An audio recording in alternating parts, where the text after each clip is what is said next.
Okay, we should be live. Make sure the mic check real quick. Yeah, go countdown, wave 3. There. Should be live now.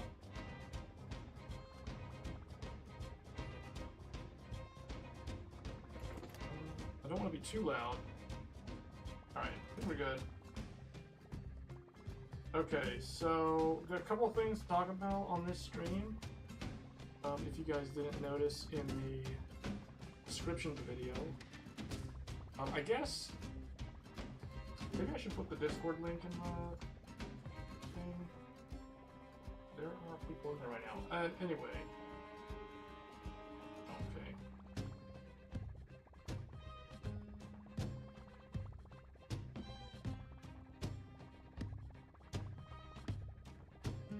Hold on. Where is my...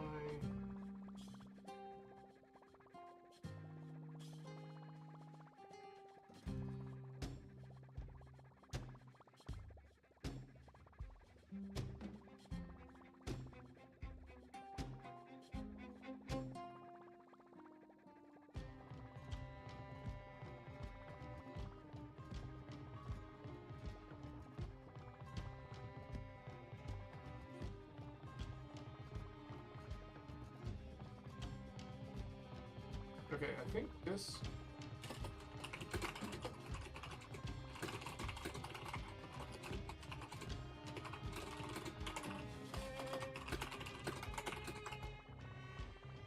There. Save that. Should have the correct info in the video. Yeah, the thumbnail's the old one, but I'm too lazy to change it.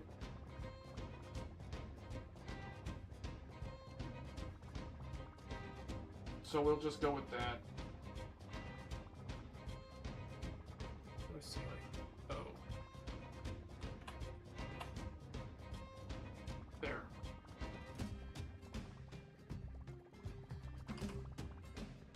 Okay, so the first thing, well actually, wait, why are we in a battle? So apparently I must have somehow walked into something, or something like...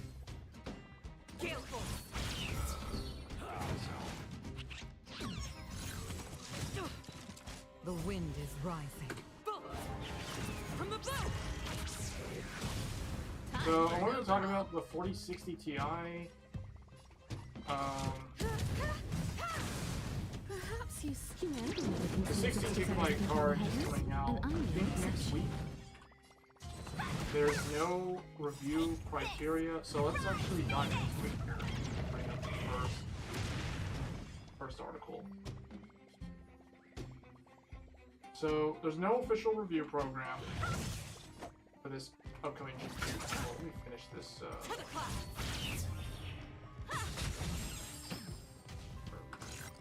something. There. Okay.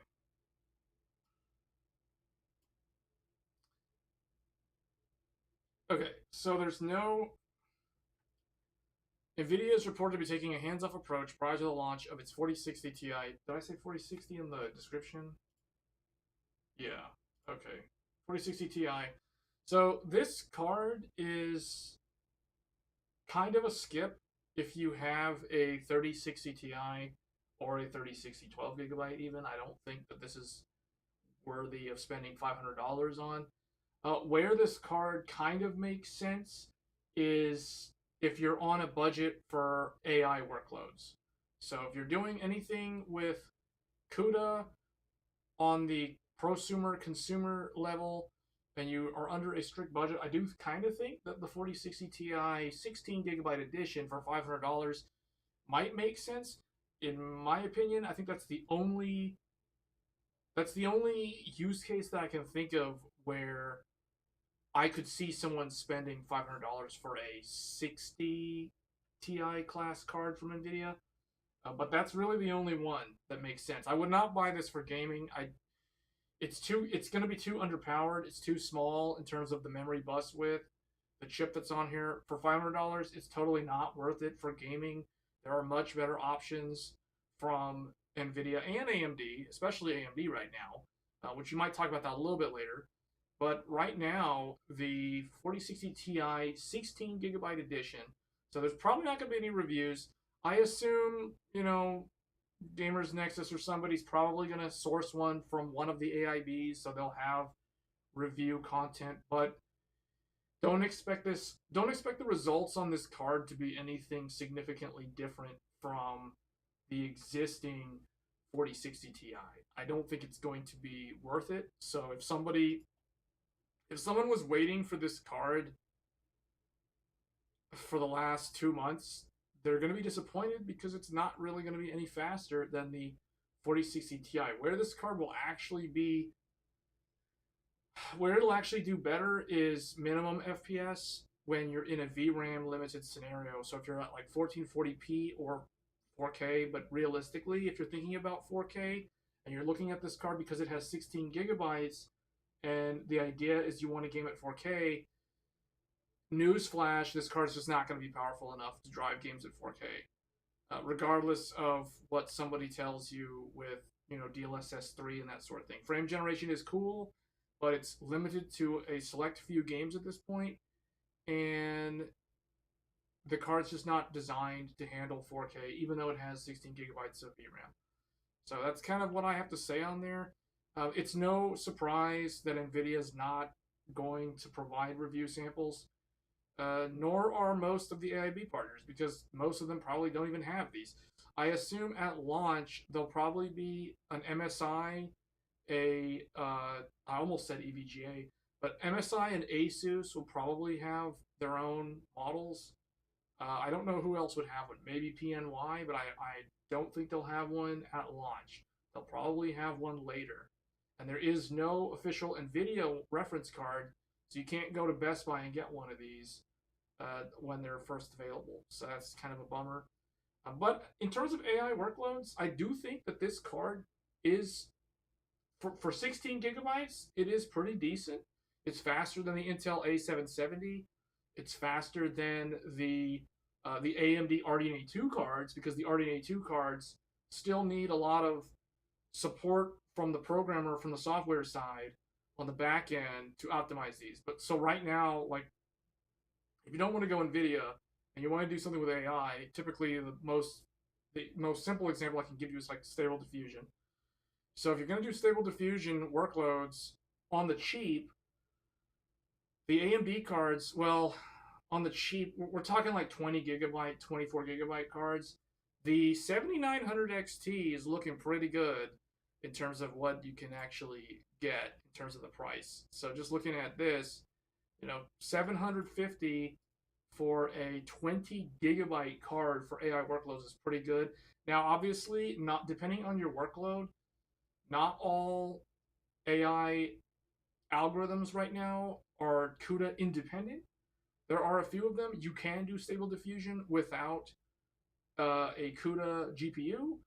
I actually tested Stable Diffusion a few days ago and played around with it on Radeon, and it works pretty good. It works very good on the XTX, and I assume the XT will be almost as fast because both of them have tons of VRAM.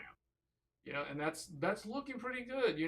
20 gigabytes at $700-ish is pretty good. And the thing is, you also get Starfield, which kind of brings me into another talking point. Like Starfield plus, it's premium edition Starfield too. It's like the $100 Starfield. You get the $100 Starfield, which is one of the more anticipated games on the Microsoft camp for Xbox and PC, coming later this year. And you get a 20 gigabyte graphics card. This is going to be able to run Stable Diffusion really well. And as time goes by, we all know how it is. As time goes by, the software ecosystem slowly branches out, and you get more functionality on the Radeon cards. So it kind of catches up with NVIDIA, and then at that point, it's kind of the same thing. Hey, Joey. Good evening. Yeah, so we're just kind of talking about some of these news articles. The first one I wanted to talk about was the 4060 Ti. We talked about that just now. That's a different one. So 4060 Ti, 16 gigabyte is coming next week. I think that this is an okay option for Stable Diffusion AI stuff because it's the newest NVIDIA architecture. It has the latest tensor cores. It has the most energy efficient GPU coupled with 16 gigabytes of VRAM. Do I think this is good for gaming? No. This is like way too much money for what they're giving you just to play games. So you can do much better with either the 8 gigabyte card for $100 less, or you can step up to a 4070, which will outperform this card, although you are sacrificing 4 gigs of VRAM, and that's why NVIDIA's mid-range is kind of a tough sell, at least in my mind. And then if you're open to the RDNA 2 cards, they still have like 6950 XT for similar price to a 4070 while being faster than a 4070. So there's that as well. So for gaming, this card, no. For AI and kind of like prosumer sort of dabbling in those sort of workloads, like Blender and other things, yes, this does actually add good value because it does have a decent amount of VRAM for once in NVIDIA's lifetime at this price point at least. So historically, you'd have to pay a lot of money to NVIDIA if you wanted anything beyond like 8-10 gigabytes of memory. So it's nice to see this actually kind of trickling down, but it's too much money for a 60 series card. So it's like it's a nice amount of VRAM, but it's coupled to a terribly weak GPU at a $500 price point. So that's kind of all I've got. So anyway, so let's see, what's the next thing I want to talk about? So UE5, I had an update for UE5 2.0 or 5.0. I have to find that article because I don't remember what happened to it. What is this? Oh, this is I was looking at this the other day. So Radeon 7900 XTX hits its lowest price yet as of $799. Comes with Starfield Premium Edition. So again, you know, this is pretty good value for what it is. Like you're getting basically the second fastest GPU in terms of rasterization, fastest AMD GPU, second fastest overall GPU, and it's, what is this? This is literally like half the price of the 4090. It's half the price of the 4090 while only being like, depending on the resolution, 10 to 20% slower. And you get Starfield Premium Edition. That seems pretty good. I do think that at that price, that is pretty good. But this one is also, well, actually, at that price, yeah, at $799, the XTX makes the most sense. But at like $700, maybe the XT makes more sense. I don't know. These cards just seem like they're too close together. They always seem like they're too close together in price. For some reason, there's not enough separation between AMD's top card and then like second fastest card. But then as these drop down, you know, they kind of like creep up against the RDNA 2 cards. So, but it seems like you're gonna need a pretty powerful PC to run Starfield. We talked about that in a previous stream. I don't know why the article's still open. Okay, so what else? What else is like a news article? Oh, UE 5.2. I forgot what the article was, but what is this? NVIDIA. Rumor claims NVIDIA does not want to see more Intel GPUs from its partners. Russian channel Pro High Tech reports that NVIDIA is pressuring the largest partners to refuse working with Intel on the next generation GPU, Intel GPU. I like how whoever photoshopped this is like some B plus, A minus photoshopping right here. It's RTX on. You have RTX on Pat Gelsinger, but then like Jensen's got like RTX off in the background. So anyway, the report goes into saying, I like how somebody photoshopped that too. The red's now blue and it's smaller for some reason. Anyway, the report goes into saying that NVIDIA would go as far as ban such partners if they decide to launch GPUs based on Intel series. Now, this could be true because NVIDIA, if this is a thing, this is not the first time NVIDIA has done this. NVIDIA made an example of XFX over a decade ago when XFX started selling Radeon cards. So for those that don't know, XFX used to sell NVIDIA cards originally. Originally, they sold exclusively NVIDIA cards.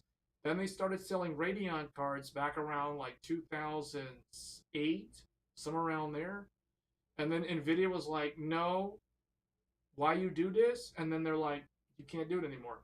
So they basically pulled the right to resell NVIDIA GPUs. They stopped selling their GPUs to XFX. So XFX basically became a Radeon exclusive brand after that. So I don't see why they wouldn't do this here. Because, like somebody said, I think it was Marcelo or one of the other view. I think it was, I forgot exactly who. Maybe it was Nisco. Someone was saying that this was like several months ago now, probably earlier this year. Somebody was in my stream. We were talking about Intel's sales volume in terms of units shipped, not units sold to end users, but units shipped to the market. And the reports were that Intel has actually sold or shipped more units than AMD, like by volume. So, and I can believe that because the Intel GPUs, especially the 380s and stuff, and then it depends on how they're counting it, but if they're counting the integrated options as well, then that makes a lot more sense. But if it's strictly discrete, Intel can flood the market with a bunch of these cheap, Arc A380s, A750s. I mean, I don't know whatever happened to the A580. I think there was supposed to be like an A580 and it never showed up. It still hasn't shown up. If that's going to be a thing, it's about time it shows up anytime soon now, hopefully. But NVIDIA doesn't want Intel to do that because, and the only way Intel can do that is if they have the big three AIB partners. So if they have Asus, MSI, and Gigabyte, if Intel can sell their ARC GPUs through those three resellers or distributors, or OEMs, whatever you want to call them, AIBs, then they can really saturate the market. Because can you imagine, like, someone wants to do like an all Aorus build or an all ROG build, they want to go with an ROG motherboard, an ROG GPU and all this stuff. If there's an ROG Intel one, there's an ROG AMD one, and an ROG NVIDIA one, then now it's like you've got three of the... It can create a problem where somebody just wants the ROG look, but they don't really care if it's like GeForce or one of the other two. And that opens the door for like NVIDIA to potentially lose a sale because somebody just bought a Strix ROG that they don't care what the GPU is in there as long as it goes with their build. Because they're just someone who wants to play like Fortnite or something, right? They don't care. They just want to play like League of Legends, PUBG, Apex Legends, Call of Duty, those type of games, Payday 2. They don't care about like Hitman's RT, Cyberpunk 2077 RT mode, all that. They don't care about that stuff. They literally could care less. I'm serious. I talk to people like this all the time. So they'd be happy with an Intel ROG Strix. They'd be happy with an AMD Radeon ROG Strix. They don't really care. As long as they can play their Fortnite and their League of Legends and their PUBG and their Apex Legends, they're fine. So NVIDIA recognizes there's a lot of people that buy PCs or build PCs or buy pre-built PCs with that mindset. And if Intel gets Asus, MSI, Gigabyte, that creates a problem for NVIDIA's units sold per quarter. So that's the reason why they really don't want this to happen. What I can see happening is probably Intel already has ASRock, even though ASRock traditionally was an AMD exclusive partner. So now ASRock does Intel and AMD. Intel also has Acer, which is really big in like laptops. So I expect to see like Acer gaming laptops that offer Intel ARC GPUs, whether that's next year or whenever that shows up. Might only be in the Chinese market, the local Asia market, so Taiwan, etc. But I do think that they stand to get a lot more partners. I don't know if they've tried to get AMD partners, part of me thinks that companies like TUL might take Intel up on their offer, because I don't really see why TUL would not want to sell Intel GPUs. Or what I can see happening is Intel comes in and they partner with either AMD or some Intel or Nvidia AIBs, and they start selling the the server production stuff, like basically the things that consumers don't buy, like the AI acceleration, the Gaudi 2, the stuff that has the XMX use cases, not for RT but for like machine learning. That's what I can see Intel doing, and that's how they'll actually get a foothold in the not only the AI space, but also like getting these AIBs to sell their stuff and do a lot of the marketing on their own, because that makes things a lot easier in terms of market penetration. So unfortunately, the report has no evidence whatsoever and it is extremely hard to confirm such information. Pro High Tech is a well-known channel which has strong connections with many companies, so there's no doubt something is at play here. I wouldn't doubt it for all the reasons that I just explained. Magpie on the tail brought that Intel is already looking for partners to manufacture their. And people who don't know what a magpie is a type of bird. Anyway, next generation video cards naturally in China, but as soon as. See, the thing is, right now, what a lot of people in the West aren't aware of is that there's. You know how we're constantly bombarded with AI this, AI that, AI this, AI that, AI there, AI here, AI everywhere. So that is actually happening even on a grander scale in China. That is the reason why there was that huge deal about restricting. Remember how the US government attempted to restrict the sale of certain like workstation, server grade NVIDIA GPUs to Chinese companies? Like, this was a thing. We talked about it. I think it was back in like March or February or somewhere earlier this year. That is because AI is like rapidly ramping up in China. Like, it is kind of insane, some of the stuff that they can do. There's this whole fear of like making full length feature films using AI. First, there was stuff like Stable Diffusion and like image generation, like text to image to image, etc. Now we're starting to see like frame generation, not DLSS 3, but like AI generated frames in succession. And when you string those all together, you basically get animation. So now you're starting to see, a lot of like these small, kind of like TikTok videos, sort of. Actually, yeah, that's kind of where it's starting to crop up. Well, that's where you're actually seeing it out in the public. But like AI made film, AI made videos. This is kind of a big thing. I don't want to say it's a controversial thing, but it is definitely a market disruptor. Let's put it that way. It's a market disruptor in terms of what does this mean to be an actor or an actress? What does this mean to like have a voice, even like if we're talking like voice acting? Because AI is, you sample somebody's voice in a video or some kind of recording or some show, like an episode of a show or something, and it's like now you have their voice and you can create a lot of content with that voice.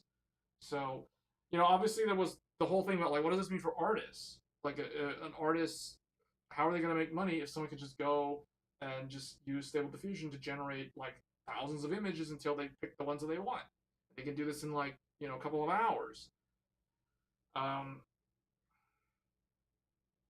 It's some interesting times that we live in, because it makes me realize, if we go to Paint now, I don't know who's watching because no one's really commented except Joey. But if we do the whole like timeline thing that I always do,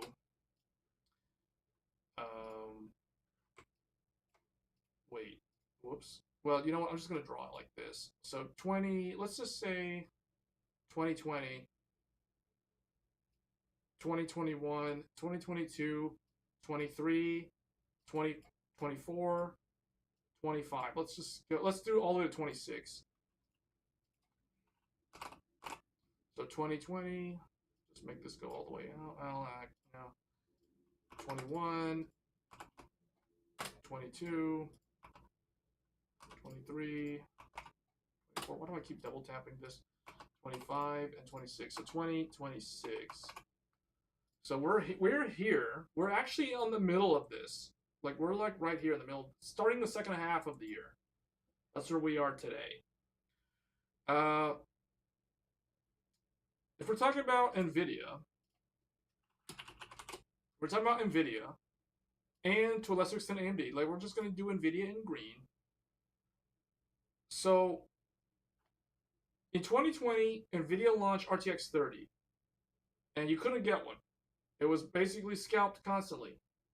2021, the whole year, you couldn't get one. 2022, you couldn't get one until crypto died. So crypto was basically huge. Actually, yeah, it was. Crypto was big, like in this realm, in this time frame, and then it crashed. So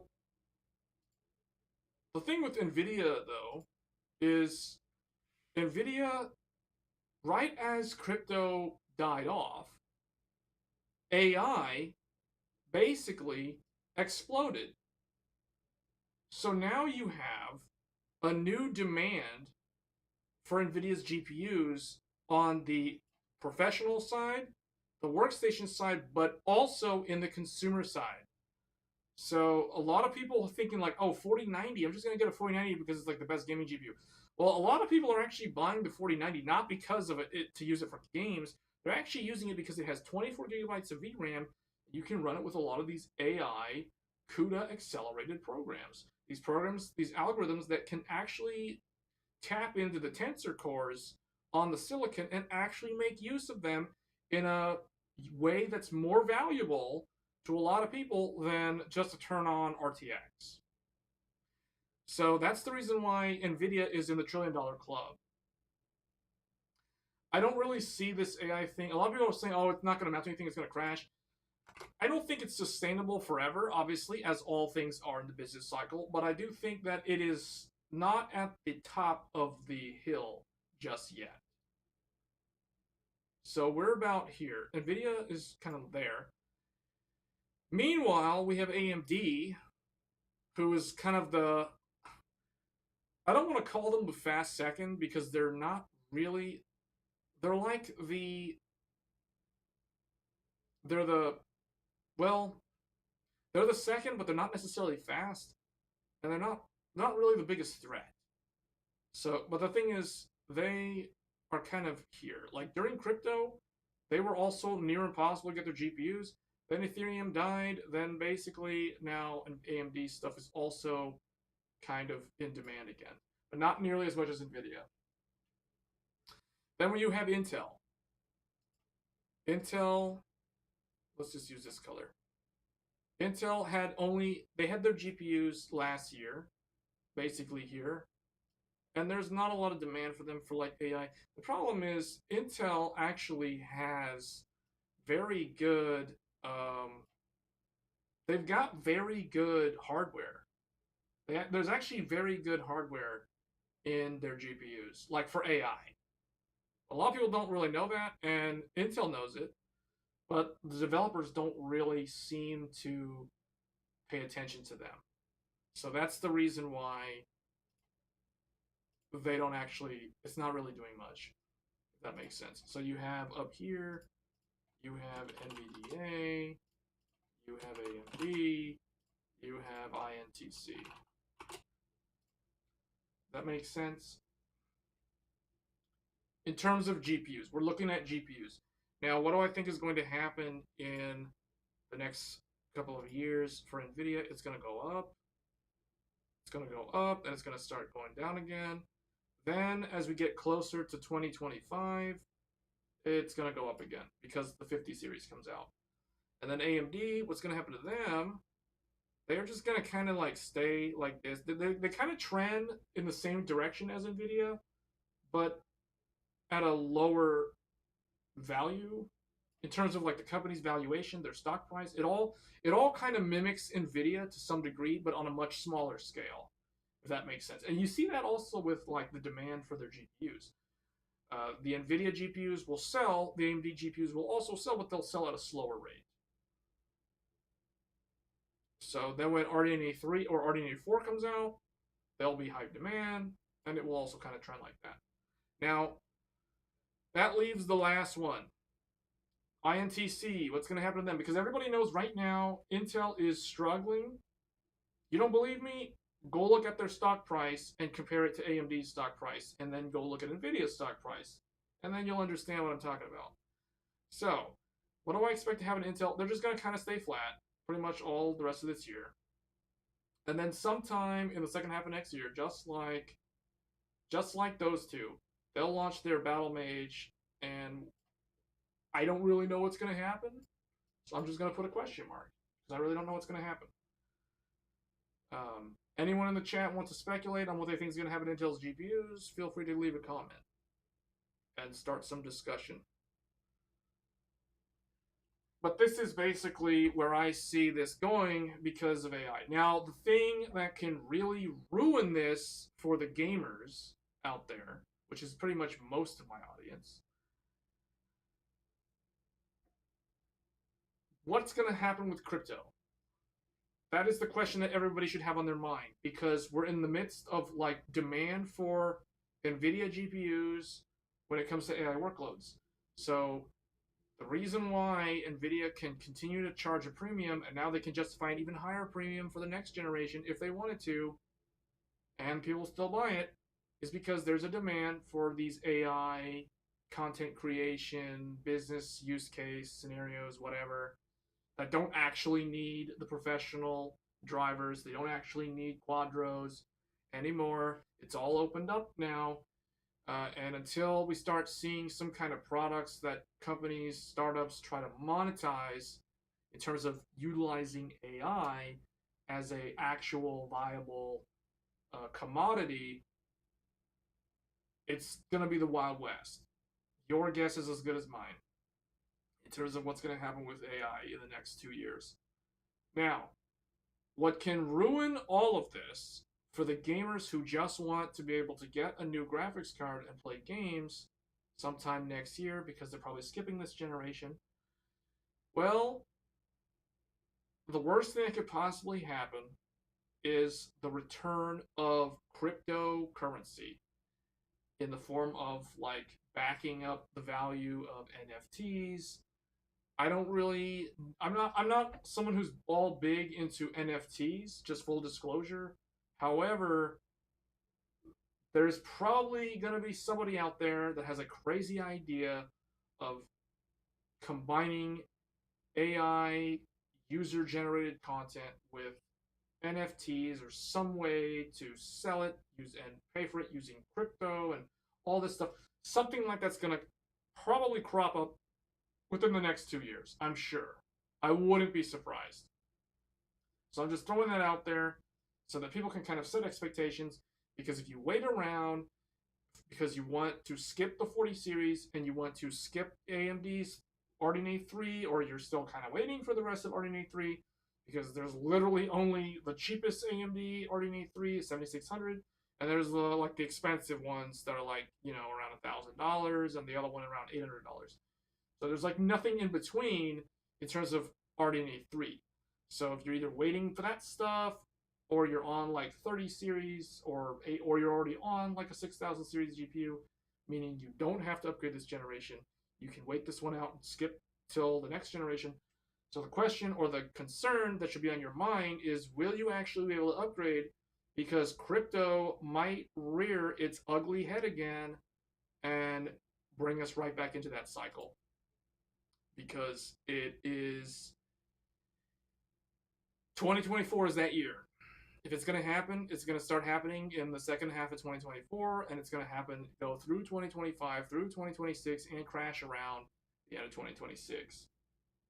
This is a very, very common business cycle, or bear and bull market cycle for crypto. We are currently in a bear market for crypto, and there will be a bull market that follows it. There always is. That's how it works. So, you just got to look at a stock market chart for like 5 years, then zooming out to 10 years, zooming out to 15 years, and then you will see that the pattern always repeats itself. So crypto is no different because it is kind of treated like stocks. It's treated like the derivatives market even. So um, that's just the world we live in. That's just the world we live in. So too bad for those that just want like an RTX 5080 or a 5070 or a AMD RDNA 9900 XTX 500 12-bit bus, whatever thing it ends up being. Like, too bad. So anyway, that's gonna be it for this topic. I think I kind of beat this dead horse long enough. So we go back here now. Yeah, that's this. Does it say anything about the GeForce Partner Program? Oh, is it too quiet? Oh, how about now? Is that better?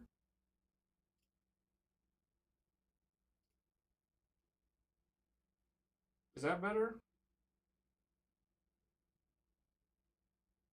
Hold on. Audio sounds fine. Is it too loud now? I have to adjust my voice if I'm going to turn the volume like all the way to max.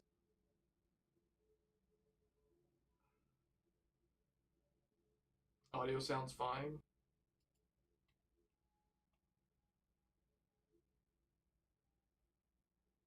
Should be normal now. Let me make sure. Let me just go to the properties real quick. Check the microphone. No, it's on Rift Audio. Oh no, it's on Rift Audio. Okay, what about now? Oh, now it's probably super loud. Hold on. Okay, how about now? Does it sound better now? You know what? I think I know what happened. I was actually using a different microphone. Okay, yeah, okay, that's interesting. So for some reason, I think it was because there was an OBS update. Oh, now it's loud. Hold on, let me. Is that better? Is that more normal now?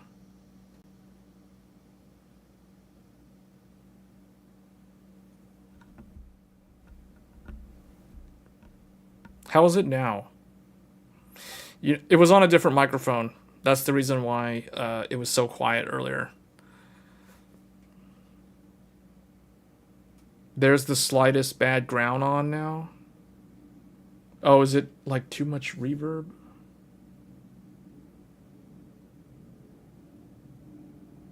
The slightest background. Jesse just subbed while we're having mic problems.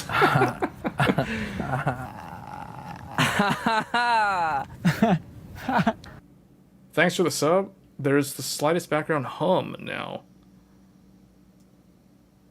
That's weird. How do I get rid of that? Okay, what about now? Is that better? I think these settings should be the one that I normally use. So somehow, I think it was an update to OBS, but my microphone, the microphone that I was using basically the whole stream until Marcella brought it up, was my VR headset microphone, which is actually very far away from me. So that's why it sounded like that, because the VR headset is like way, you guys can't see it, but it's on the desk. It's like way further away from where I am sitting. So yeah, now it's the same as ever the stream, because now it's actually using the regular microphone. So, okay.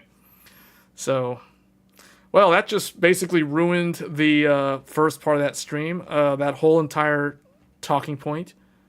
But yeah, so going back to NVIDIA, the GeForce Partner Program, sometimes I wonder if the GeForce Partner Program ever went away, because something tells me that it still exists.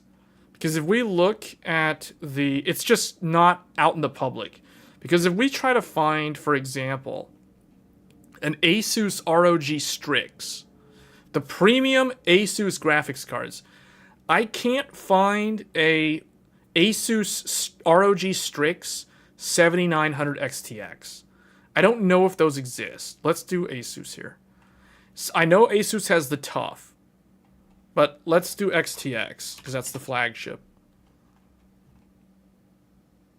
And this is what I'm talking about. See, like if we sort by Asus, not that I'd buy an Asus graphics card, but all we get is the TUF, which is not their premium one, which makes me wonder if they actually, if NVIDIA's GPP, basically for those that don't know what that is, in 2018, NVIDIA attempted to lock their AIB's premium brands to GeForce exclusivity. So that means if you're Asus, your premium brand has to be GeForce only. You can't sell like a Radeon ROG Strix. Same thing with MSI. You can't sell like a Supreme or whatever it was at the time. MSI tends to change their name. I think Gaming Z or Gaming X or whatever it was. There's no ROG Strix for the XTX, but there's one for the 7600, but it's a dual. Yeah, but it doesn't have to be a triple fan for that GPU. But yeah, see what I'm saying? So I wonder, I almost suspect that the GeForce Partner Program from a few years ago, this notorious, infamous thing, it talks about it here. See, the GeForce Partner Program was an initiative introduced by NVIDIA in early 2018. I remember this because I was in Japan when this was going on. And I remember being overseas and watching like Steve from Gamers Nexus rant about this. And Kyle Bennett from Hard OCP was the one that really broke the story on this. And eventually, I mean, it blew up so big, the YouTube community was so, and the gaming community was like all up in arms about it, that NVIDIA basically detracted their approach. Because, Asus was ready to sell, like, this Ares brand. Like, Asus Ares, Vega 64. Whatever. So, the controversy surrounding the GeForce partner arose from concerns that it could potentially limit competition by forcing partners to exclusively align with NVIDIA and not offer competing products such as Radeon GPUs. Critics argue that this could lead to reduced consumer choice, blah, blah, blah. So, yeah, all this stuff about anti-competitor behavior. That's what this was about. So I think that this still kind of exists, though, because they canceled it in the public's eye back in 2018, but the fact that you can't find like an Asus Strix Radeon card anymore at the super high end, like the enthusiast stuff, like the XTX, makes me wonder if that still exists. The same thing goes for the MSI. Like I haven't seen an MSI flagship card that, other than this, because this is the thing, MSI got criticized heavily because their XTX is literally the same cooler from the 6900 XT. This is the most lazy thing. It's like they didn't even bother to redesign the cooler. They just slapped the cooler from the previous generation on the XTX card and called it a day. Hence the name Classic. Gaming Trio Classic. Because if you go look at like the NVIDIA one, it's like a newer looking design. So this is the reason why I don't buy Asus or MSI or even Gigabyte. No, see, Gigabyte doesn't even do it either. Because if we go to Gigabyte, so the thing with Gigabyte's ultimate edition is called the Oris Master. Gigabyte doesn't even have an Oris Master for the XTX. So all three of them basically only sell like GeForce branded of their like premium grade coolers.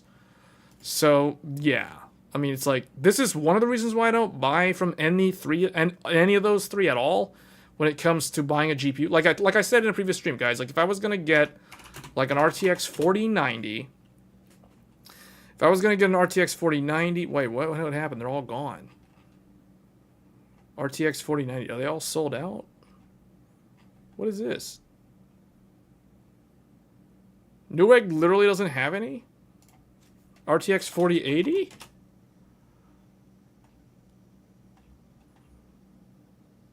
Apparently they're sold out of 4090s?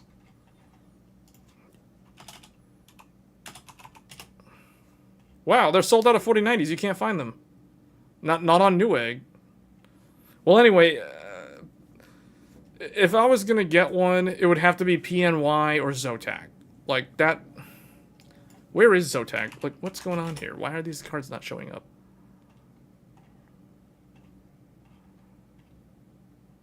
Here it is. From Canada. Whoa, they're all sold out in their US store. Oh no, here's one. See, like this thing. This looks like a snowboard. It looks like a snowboard. It looks cool. I get one of these. I get one of these or I get a PNY. You know why? Because these guys are exclusive NVIDIA, and PNY is exclusive NVIDIA. That's what I would do. Or I would just buy the NVIDIA Founders card, which is actually probably what I would really do, if we're really thinking this through. But yeah, like it would either be Zotac, PNY, or NVIDIA themselves. I would not buy Gigabyte. I would not buy Asus. I would not buy MSI. Never again. So, well, I've never bought a Gigabyte card, but anyway, like Gigabyte, Aorus Master 4090. See, okay, look, here we go. This is the premium Gigabyte graphics card, the Aorus Master, and they don't make an Aorus Master Radeon Edition. So it's like, well, okay, bye. Would you buy BioStar though? I mean, I guess you just never see them. BioStar. GPU? Do they even make GPUs? Do they make Intel GPU? Oh wow, they do have. Oh well, those are reference cards. Whoa, is this real? BioStar GeForce RTX 3080 10 gig for $629. This is legit real, I guess. Okay, BioStar makes both? How are they able to do that? Nvidia's gonna shut them down. What are they doing? They're gonna get caught. They're gonna get caught by Nvidia because they're gonna see that they're selling AMD reference cards with BioStar branded boxes. Nvidia's gonna pull that license out from them and they can't sell the GeForce cards anymore. Watch BioStar end up being like the first example in recent history of this happening. Yeah, they have 30. Look at this. BioStar. Well, I don't know who that is. BioStar Radeon RX 550, 560, 38. This is hilarious. This is the most random, like, okay, this cooler, I swear I have seen that plastic shroud on like a Gigabyte 1070 or something, like from 2016. BioStar is just reusing that. Whoever designed that shroud, they're just like reusing that, and they have a sticker on the fan with their logo. And it's a 550. Look at that. RX 550. VR ready. Radeon VR ready on an RX 550. I like how it looks like there's like a flame or something coming out of the blower style. They've got like the blower style cooler, reference cooler on the box art, but then in the box it's actually not a reference, or it's like a different cooler completely. That's totally false advertising. That's false advertising in the worst kind. I mean, hey, it can do like, you can play Dota 2 with it. You think NVIDIA already banned them? They stopped at the 3080. Oh yeah, you know, that's a good point. Yeah, they don't make any 40 series cards. they probably got banned. They're already banned, guys. But the thing is, if you want a 3080, I mean, they still have them. They still have them, so it's there. The thing, though, that I think is probably going to be the best value right now is this.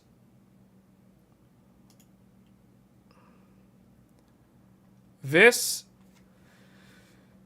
is probably the new best deal, because this is what, 580 with a $10 off promo code, so it's 570. Oh, it's on back order. See, so it's already kind of gone. But the thing is, this is a really good deal because think about what this is. You're 570 for 4070 Ti like rasterization performance. 16 gigs of memory. So you have 4080 levels of VRAM. 4070 Ti level of rasterization. Now, obviously, the ray tracing is not going to be there in terms of how well this is going to perform. But who cares? You're getting Starfield Premium Edition, the $100 special one. Like, this is the $100 special. This is not the default one. This is the one that has like all that extra stuff that the reviewers get, you know, like the deluxe edition, premium edition, whatever. So you're getting this on top. You're basically getting premium Starfield, the $100 Starfield for free with this GPU for like $570. To me, this is the best deal, logically speaking. Objectively speaking, it is very hard to find something that is offering better value than that. Hence why this is already on back order. I'm pretty sure that as soon as the announcement for the Starfield bundle was announced, I think a lot of people went and bought like a bunch of these RDNA 2 cards. Like a lot of people probably looked at the where is it? There was like a list. There was a list somewhere, but anyway, I think it might be on AMD's website. But anyway, the point is, it's like you can't really find a better deal than that. You know, like you're getting potentially one of the most best looking games this year.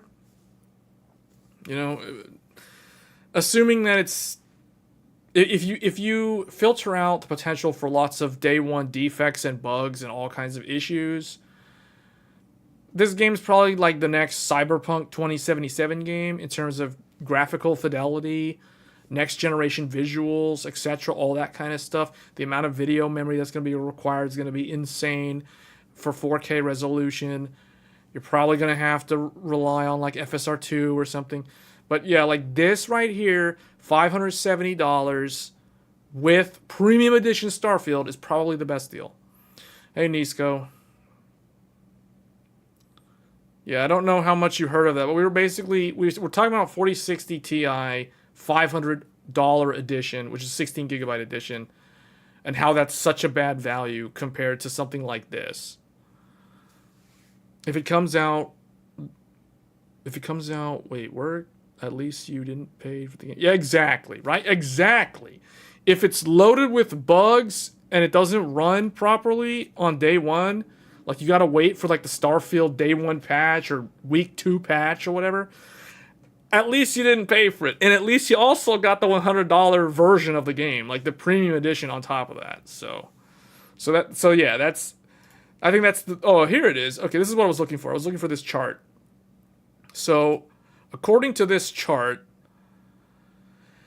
in order to be eligible for the premium edition, that's the $100 edition of Starfield, you can basically get that for free if you buy a Ryzen 9, basically any Ryzen 9 7000 series processor. So that, which is interesting because even the non-X, like right here at the bottom here, I know it's really, really small. Actually, can we zoom in? No, it doesn't make it larger. So unfortunately, that's, wait, double click image to zoom in. It says, okay, here we go.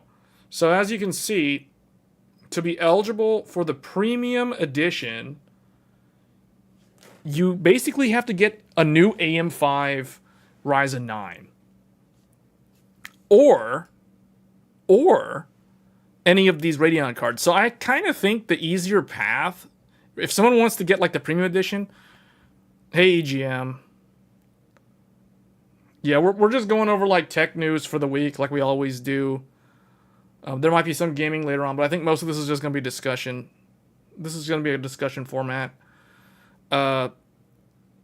Bethesda game with Todd Howard as the game director. Yeah, 100% experience.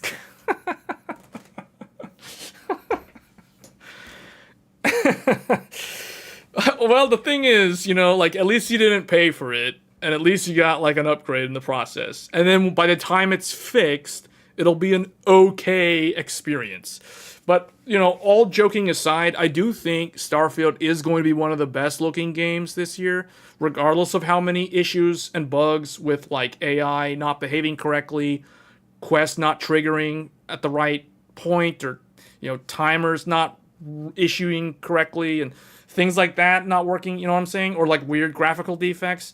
All that aside, this is still going to be one of the best looking games of 2023, regardless of how well or poorly it does in the reviews. So there's always that to look forward to. But yeah, like the premium edition, I think like what's, in my mind, the path of least resistance is to basically get a 6750 XT or a 6700 XT. Or if you can still find the rare unicorn RX 6800. But in terms of like, oh, you can even buy like a pre-build. You can get these from pre-build. That's pretty crazy. But you know, the RX 6700 is really cheap.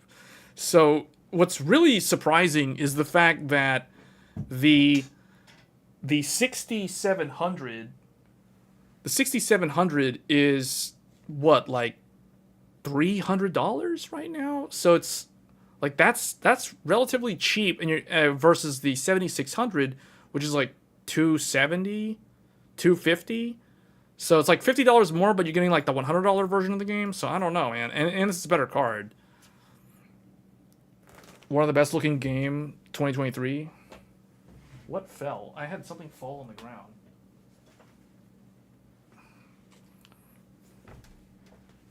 I don't even know what that was. Oh. Like a cup of water, like fell on the ground. Anyway, $280 for us. Yeah, I mean, think about that. You get like Starfield Premium for free? Like, hold on a second. RX 6700.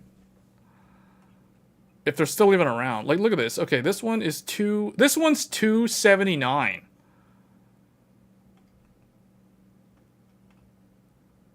But the weird thing about this is I don't see the deal attached to this one.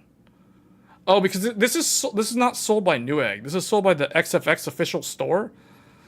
So this will be no different from buying it from like Amazon from XFX's store. So maybe it'd be this one. Okay, yeah. So it depends. You got to check the listing. You got to be careful to check the listing, because this one would have been like a killer deal.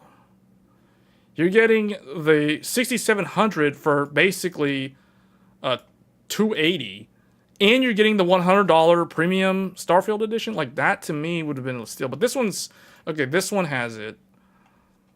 Yeah, it's the $100 one. It's the premium one.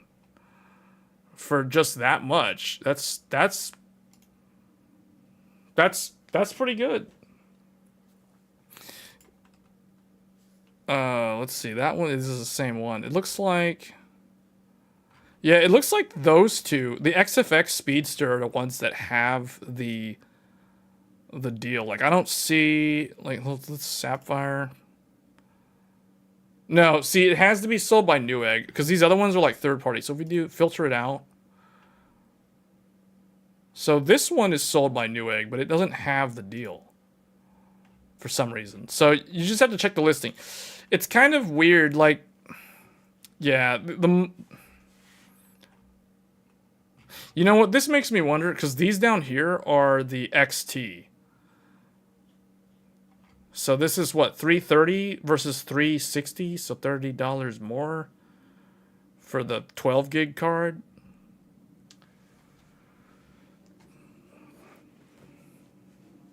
UE5 games are delayed to 2024. This, to me, that's a pretty good deal, though. I'm not gonna lie. Like, that's pretty good. Just kind of looking through it again, just to see it. Like for the standard edition of the game, the standard edition of the game is what, $60? Is it $59 or is it like $70? $69. I don't know how much the standard edition. All I know is the premium is $100.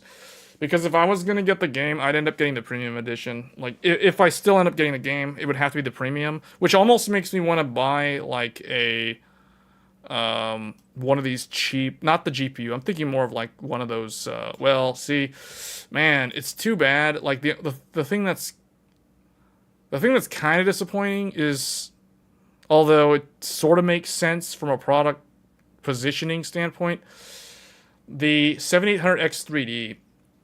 The 7800X3D is on the list for the standard edition, but the 7900 non-X3D is on the premium edition. Those two CPUs are similarly priced. Like, you can get a... let's go back here. Like, how much is the Ryzen 9 7900? Like the one that comes with the box cooler, like this one. So $429. And then how much is the 7800X3D? This one's like, whoa. This one's sold out on Newegg. Yeah, this one's sold out. You can't even buy the 7800X3D on Newegg right now, at least. So this one's like $430 on Newegg. Now, obviously, if you live near a Micro Center, it's like $420. And then if you buy a motherboard with it, you get like $30 off more, and then it's, you know, just they have the free RAM and all that stuff. But I understand that not everybody lives near a Micro Center, but yeah, like this. See, what I'm saying is these are priced so close together. The difference is one of them, the 65 watt TDP with the box cooler. I believe this comes with a box cooler. I think this comes with the Wraith Prism. This also includes the premium Starfield, whereas the X3D doesn't. Well, at least the 7800. Like, if you want an X3D and the premium edition, you have to basically buy the 7900 X3D or the flagship 7950 X3D. So, I mean, that's how they're doing it. So, I mean, it makes sense to do, like, R5 and R7 as standard and R9 as premium. I don't know. I just think, like, if someone wanted to do this, the best deal is, like, get one of these, assuming you're on like a 1440p or a 1080p monitor. If you're on like a 1440p monitor, I'd probably want to look at the 6950 XT. I still think this is the best deal right now. Like, if you can, yeah, see, like this one. Oh, but it's back order. So this was the best deal. 580 minus 10 via the promo, so 570. 570 for a 16 gig previous generation flagship, and you get the premium Starfield. That to me is pretty good value. That probably sold out earlier this week because of the bundle. I'm pretty sure, because that had been there for weeks, and it's like, yeah. So that kind of makes sense. What about this card? 6900. Do these still exist? See, like the 6900 XT, like the one that Met has, those are all gone. Like, all those cards, gone. They've been gone for a while, though. Like, maybe this one?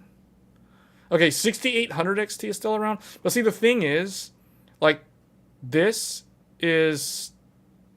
Okay, let's look at this one, the XFX.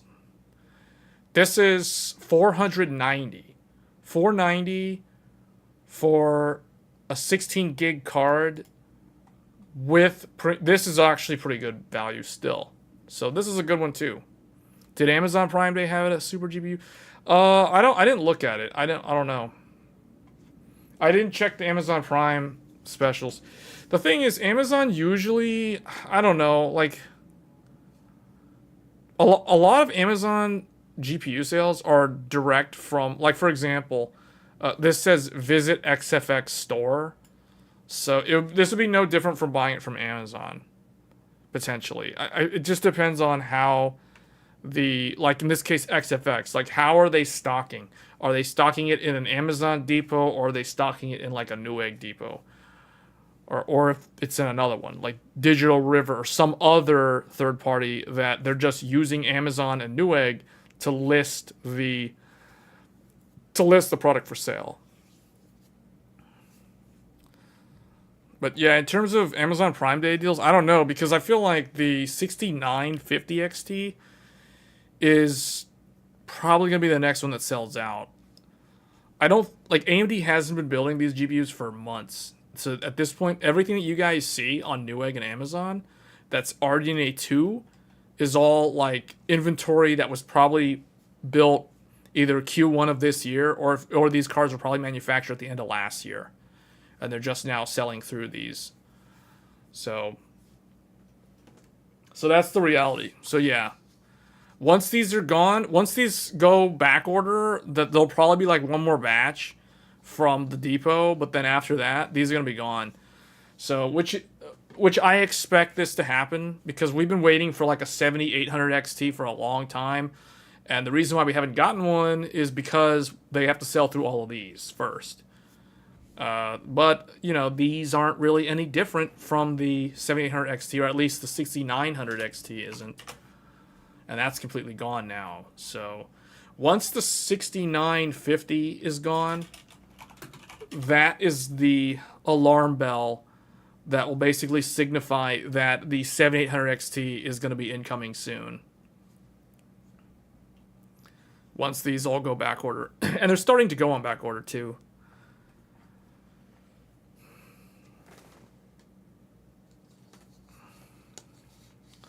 But yeah, okay, so that was the Starfield thing that I wanted to talk about.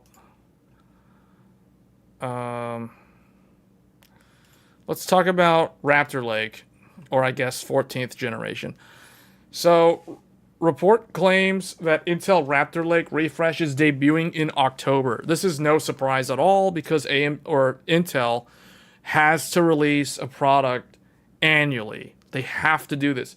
What the public doesn't really know about Intel is that because of the TikTok structure that Intel started more than a decade ago, it's like 15 years at this point, because of that, they have to keep to their word when it comes to their shareholders. So the expectation is that every single year, Intel, regardless of what they have to put something out there. They cannot go for more than 12 months without launching another product. That's basically what it is. So what's going to end up happening is the 14th generation is kind of going to be like a repeat of 7th generation. So for those that don't know, 7th generation was Kaby Lake. Kaby Lake was basically a refined Skylake that could clock higher out of the box.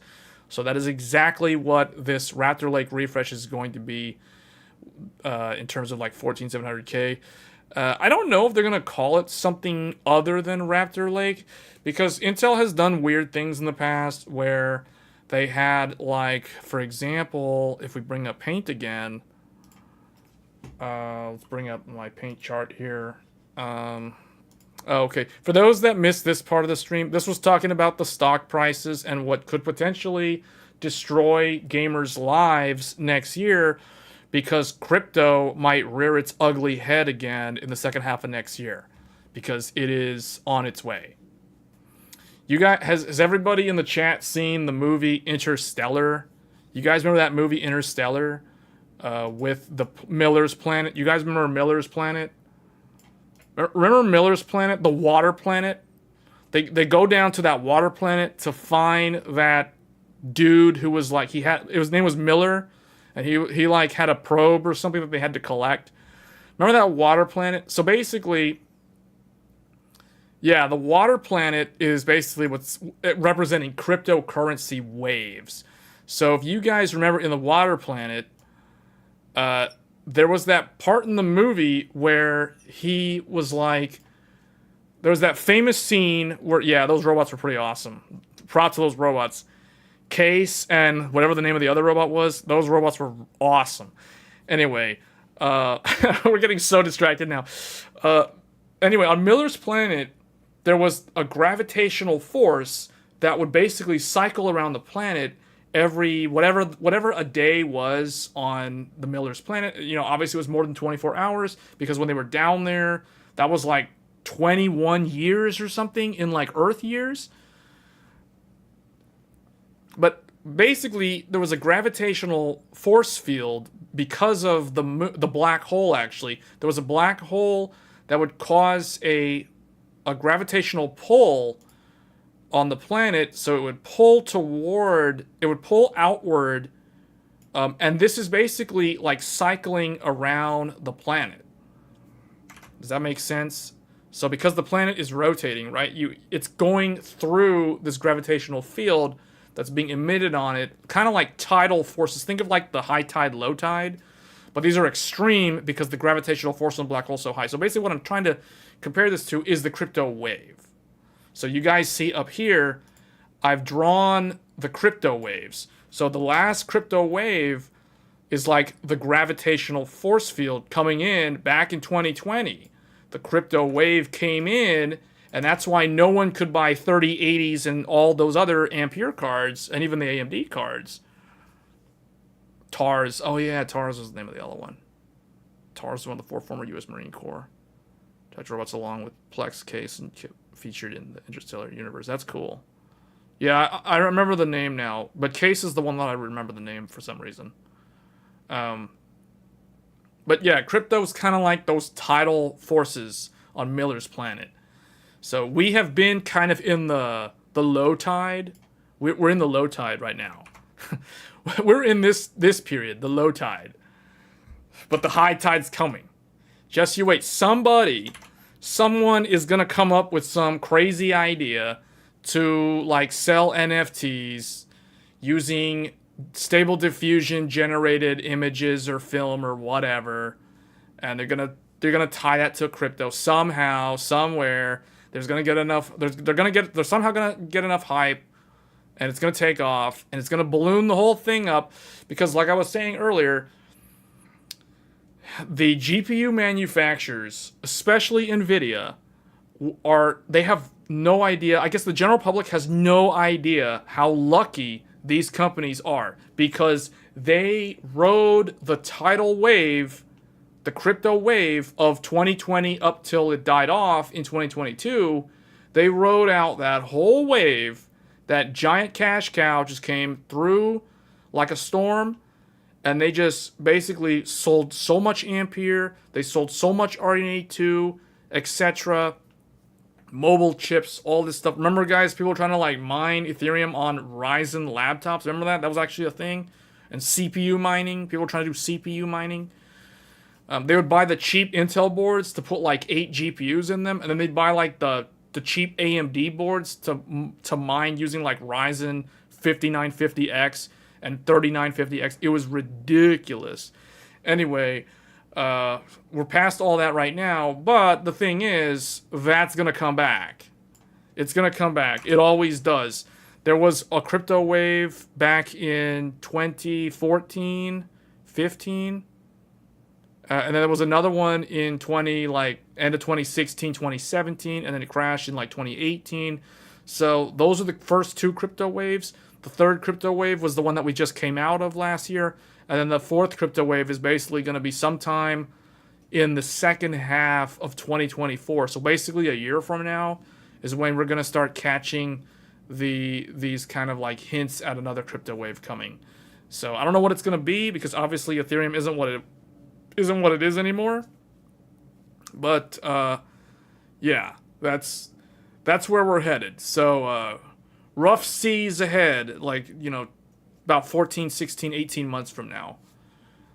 Which is unfortunate because that's going to line up with 50 series. So good luck trying to buy a 5090 when crypto rears its ugly head and everybody wants to buy one of those for stable diffusion. So not too good in terms of future outlook there. But anyway, back to the 14th generation from Intel. So Intel previously did the i7. In 2013, Intel launched i7 4770K. This is 4th gen, also known as Haswell. Everybody remembers that? Well, maybe everybody doesn't remember that. I remember it because I actually have that CPU. So that was 2013. So what did they do in 2014? They launched i7 4790K, which is still 4th gen. We'll just say 4th gen plus. This was, it is still Haswell, but they called it Devil's Canyon. This is kind of what the 14th generation may be. It's going to be kind of a mix between this and the 15, I think. i7 6700K, 6th gen. Well, you don't have to say 6th generation. We'll just say Skylake. Well, everyone knows it's the 6th generation because of the numbering scheme. But then in 2017, the very beginning of the year, which is the year that Ryzen debuted, and that's the reason why this CPU was kind of a joke, they launched Kaby Lake. I think it's 2 words. I don't think it's 2 words. I don't know. Anyway, it doesn't really matter. So this is actually very, very similar to this. The only difference is that it can clock slightly higher, therefore it is slightly faster. This is basically what we're going to get later this year. So 2022 was i7 13 700K. So this is Raptor Lake. 2023 i7 14 700K. So we don't know what this is called, but for now, everyone's calling it this, which is a very dumb sounding name. They should come up with something better. Don't call it Raptor Lake Refresh, because that's going to sound stupid. That's going to sound dumber than, like, Devil's Canyon. Even though it was the same generation, it was a different name, so there was something there, at least, in terms of marketing, to drive hype. Because if you call this Raptor Lake Refresh, everyone's just going to go and buy the discounted 13700K. Because it's the same thing. Like, it doesn't have any psychological effect. You know what I'm saying? Marketing is all about how you're making something be perceived by the customer. Anyway, I hope we get an AI wave where you share calculation powers to make an AI.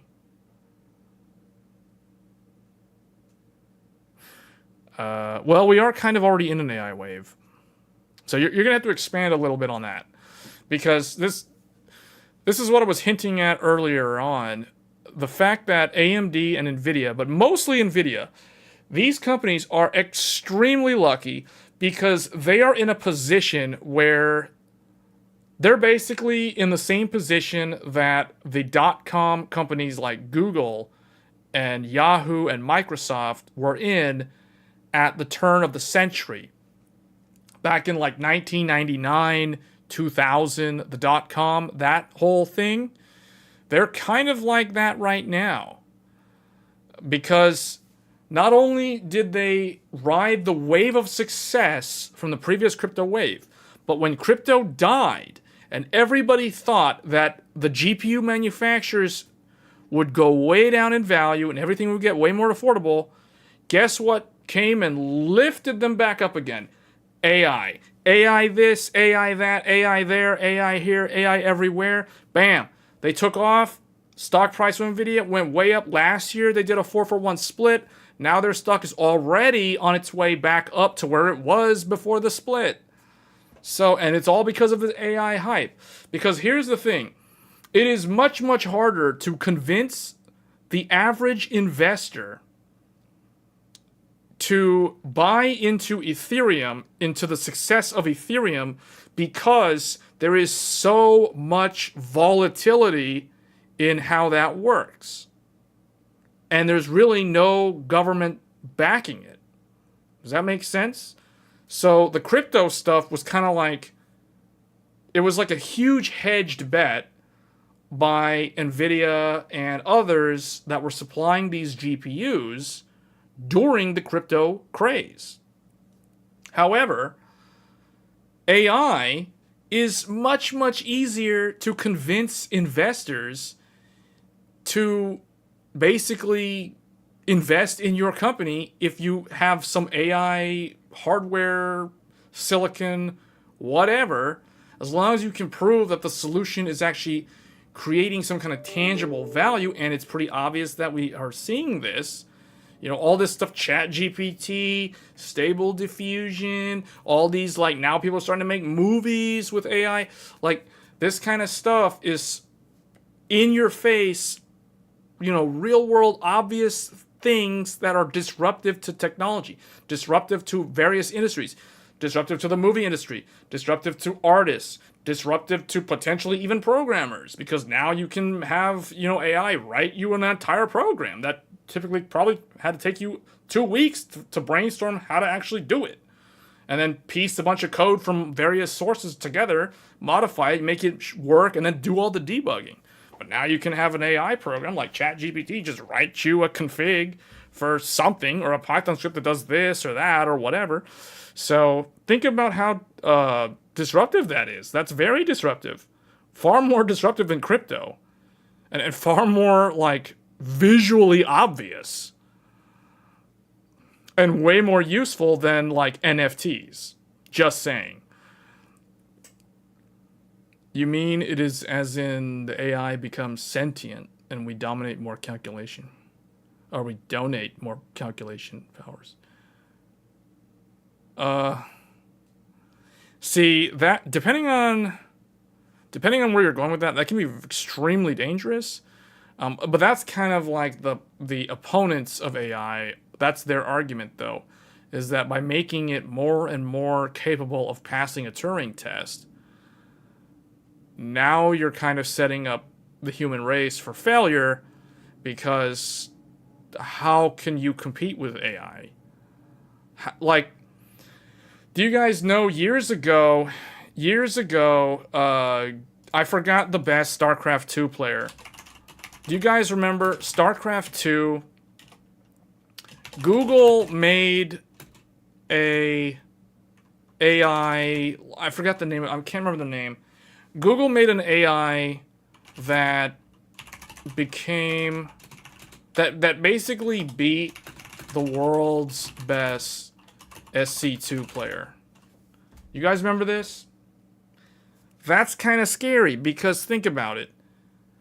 The only reason why the best human StarCraft 2 player lost to the AI was because of mental fatigue. It is, to this day, I strongly believe that the only reason why this player lost to an AI in StarCraft 2 is because of mental fatigue. Because over time, the constant back and forth and the micro, the APM, if people who have no idea what I'm talking about, basically think about playing a chess game at instant real-time speed. You don't have much time to make a choice on what you're going to move on the board. You just have to be making a move, and you better make sure it's the right move, or you're going to lose really, really fast. So the only reason why he lost was because the AI doesn't get fatigued. The AI's mind, if you can call it that, doesn't get tired. It can literally just go forever. And meanwhile, the human mind, its opponent, it's over time it's going to tire out. It's a stamina thing. So how is that fair? You see what I'm saying? Dangerous is your middle name. Torn between the two. Now imagine if they make like combat robots or something. You know, like now this is starting to get kind of crazy. Anyway, torn between the two. $60 price difference? What are some differences between the Asus X670 Plus Wi-Fi and the X670E-E? The E-E is the best one. It's been a while since I looked at them.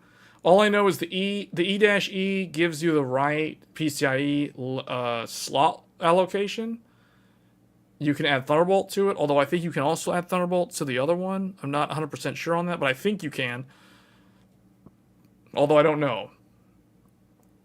And the E-E also has a better VRM.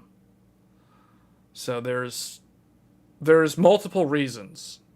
But the E-E primarily is better for overclocking, better for like expansion slot things, depending on what you're going to plug in there, if that actually matters to you. But that's, if it was me, I would go with the E-E. Oh, the other thing is the E-E includes the 7-segment. You get a 7-segment display. If you don't know what I mean by that, I'll just show you that real quick. Let's go back here.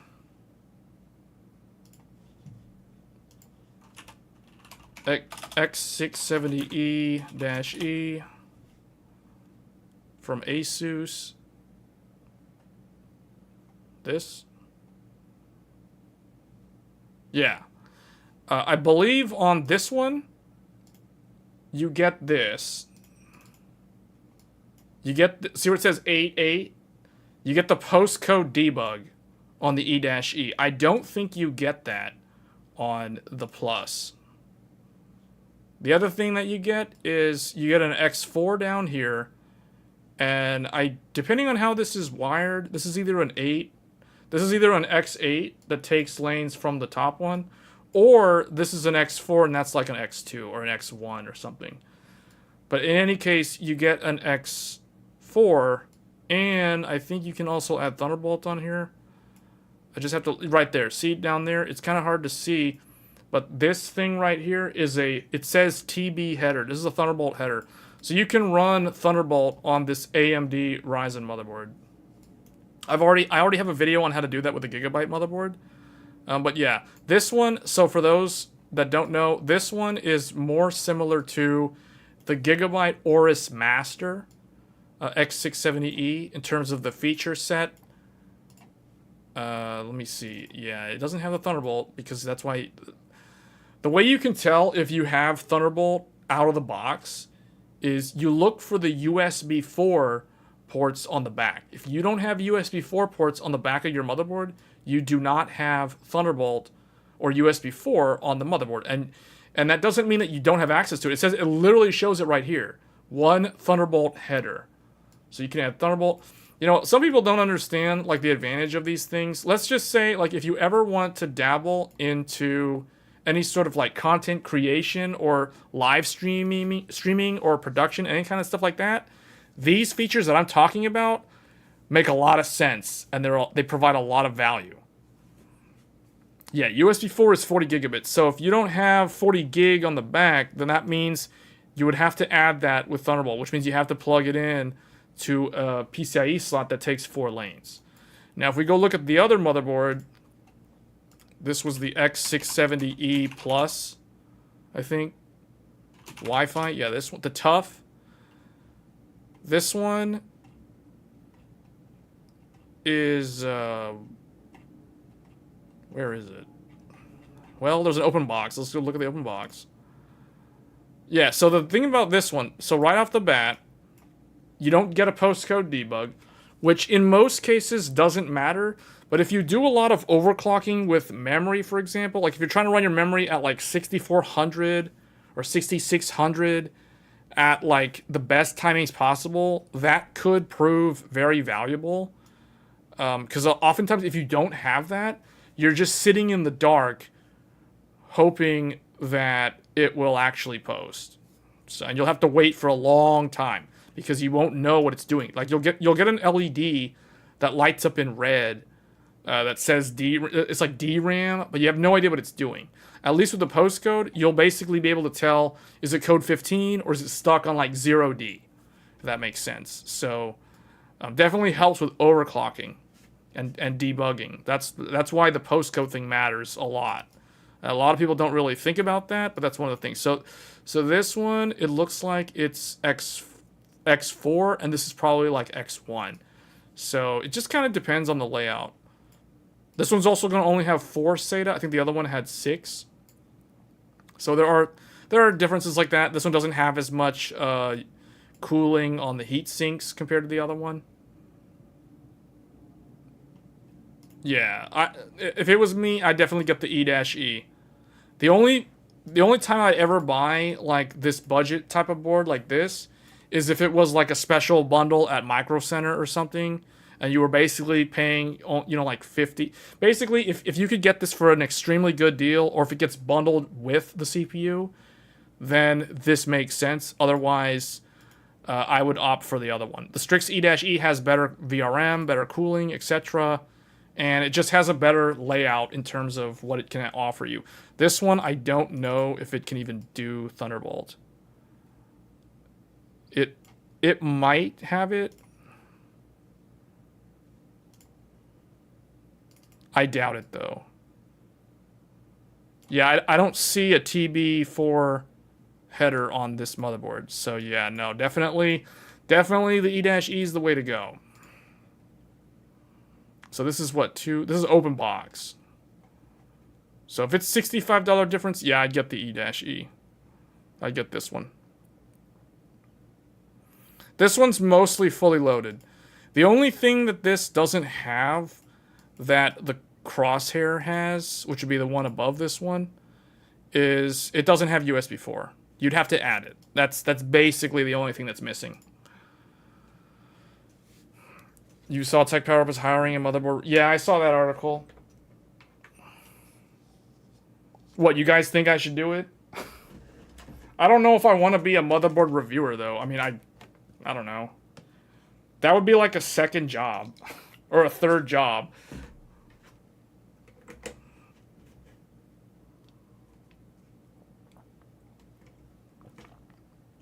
You're looking at upgrading the B650E-F.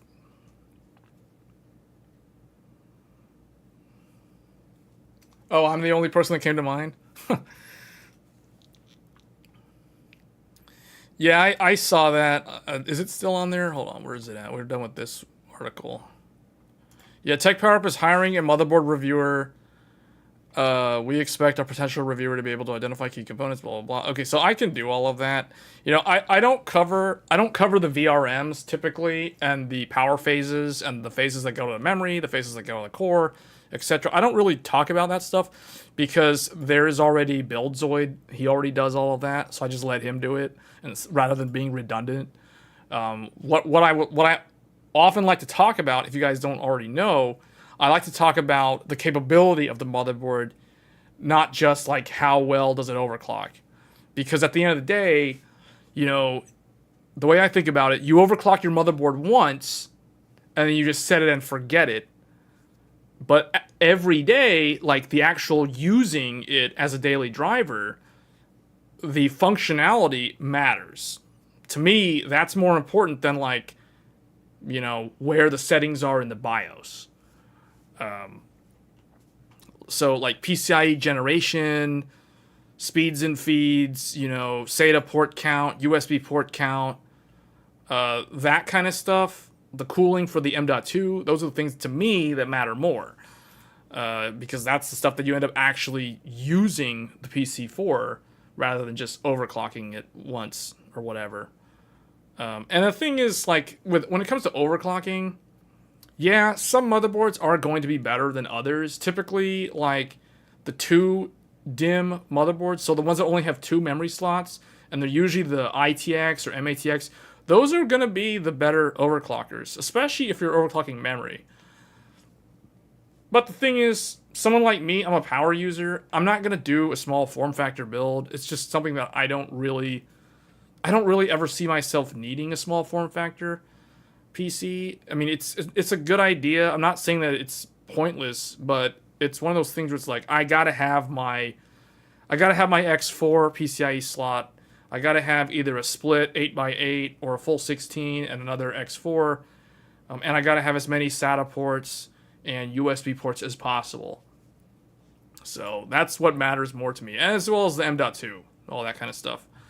So, saying part-time remote. Okay, I mean, I don't know. I mean, I guess, like, if I was going to apply, like, I'd probably just send, like, Tech Power Up, like, the videos that I did on the channel, and then I would just talk about, like, whatever they want to talk about when it comes to, like, the VRMs and the MOSFETs and the components, the inductors or chokes, the capacitors, etc., the different vendors that do those, microcontrollers on the back, etc. Anyway, so we're getting way off topic, but yeah, like, it's not something that I'm too crazy about, but I'll look into it. It says we'll pull applications for 2 weeks and go ahead, so we'll see what they do.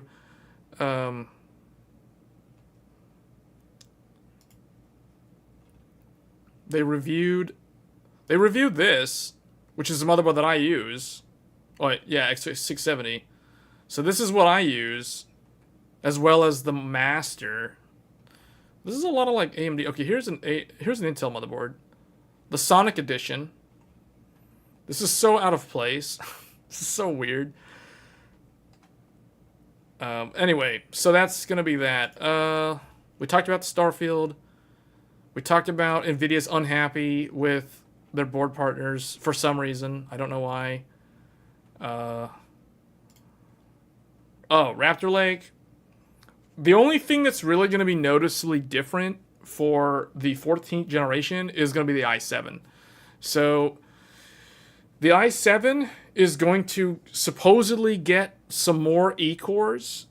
So if we go back to Paint and kind of type out the actual SKUs. Oh, I just need to delete that. The i5 13600 is 6 plus 8. So that is, what is that? 20 thread? 20 thread.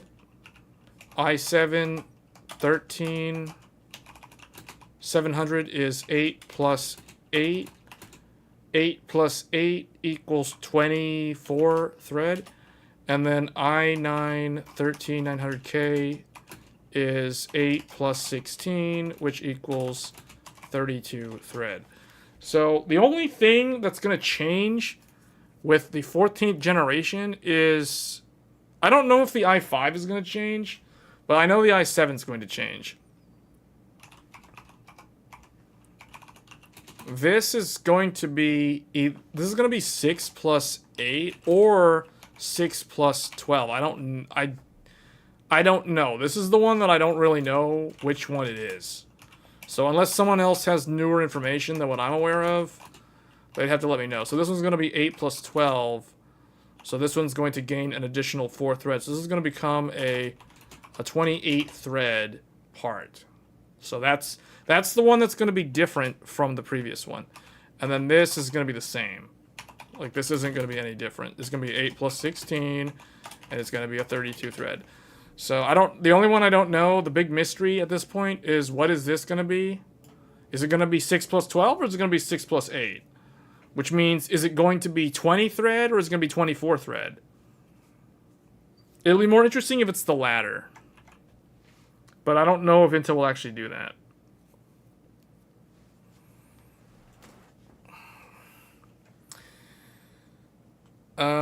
What else did I want to talk about? Oh, let's talk about the... Unless anybody has any questions about Intel. There are going to be new motherboards, by the way. There is going to be Z890.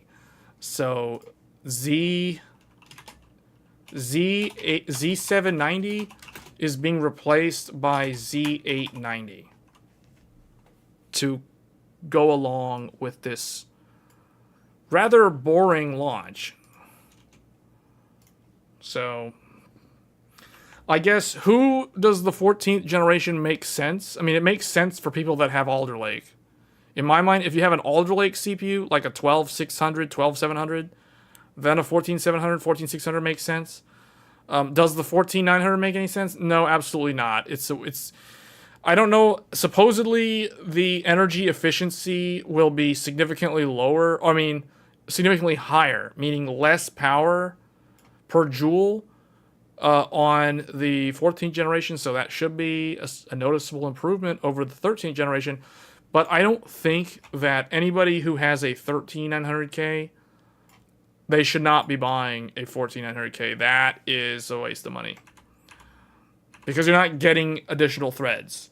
And you shouldn't be buying a 13900K unless you actually need the threads. There's no reason to buy this.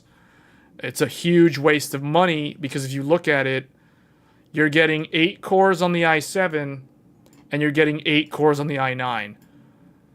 It's like, okay, you double your ecores, but as we know, ecores are basically trash and don't really do much when it comes to actual performance, other than multi-thread.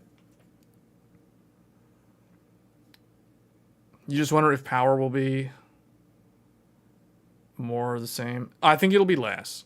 What if the 14900 has... no, it's not. It's not going to have that because it's not a different architecture. See, the problem is this is the same architecture. Fundamentally, they can't add stuff like AI until the next generation. So the only way this could have AI is if it was not a refresh. It cannot be a refresh if it wants to have AI in terms of silicon.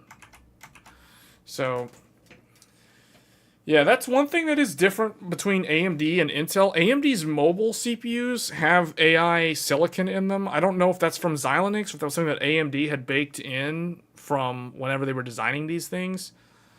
But that kind of leads me to my next topic.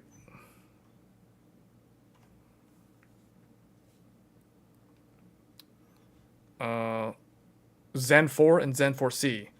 So AMD, there was an interview from Tech Power Up. Going back to Tech Power Up again.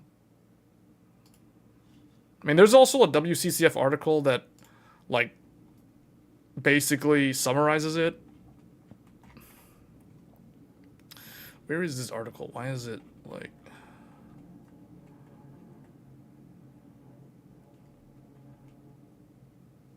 NASDAQ set to remove Activision Blizzard stock exchange? What is this? I don't know what that... That's the first I've ever seen it. I don't even know what that is. It's some PlayStation 5 access controller. Acer is prepping the... What? This is so random. Like, Acer is prepping a 7600? Oh, great. Now they're going to have, in addition to the A750, they're going to have the 7600. Now it's going to get even more confusing. It doesn't help that they look the same. Oh, man. This is getting out of hand. And for what? So you can travel with the PC? Oh, you're talking about Barbara Good Point on ITX.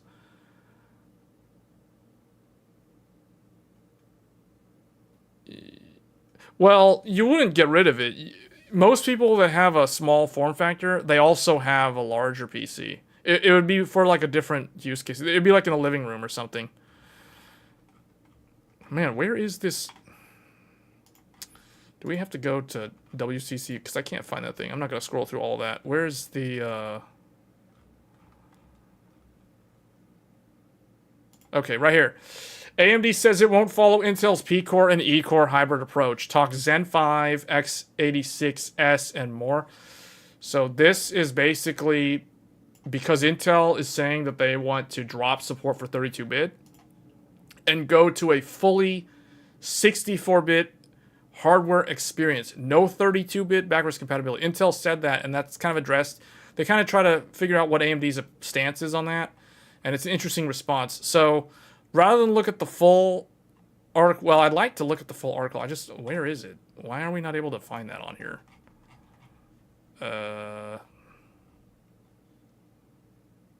Reviews? Oh, TPU interviews AMD. Okay, so yeah. I don't know if this article is going to be more useful to look at compared to the other one. It does have something on the AI stuff. So this is something that I kind of struggle to understand what this actually does. Because pretty much talking myself into ATX. See, I have a tower case that is really small. It's meant for small form factor, but it can actually fit a full ATX motherboard in it. It's a Lian Li case. It's kind of like a, what do they call those things? Like a sleeper PC, because it doesn't have any side windows, so you can't see what's inside it. but it's so small that, and the way they do it is the power supply mounts in front of the motherboard. So the motherboard is literally the top of the case is the top of the motherboard, and the bottom of the case is the bottom of the motherboard. So it can fit a full ATX motherboard in there, but the height of the case is basically the height of an ATX motherboard. So I forget what the name of that case is, but that it's Lian Li.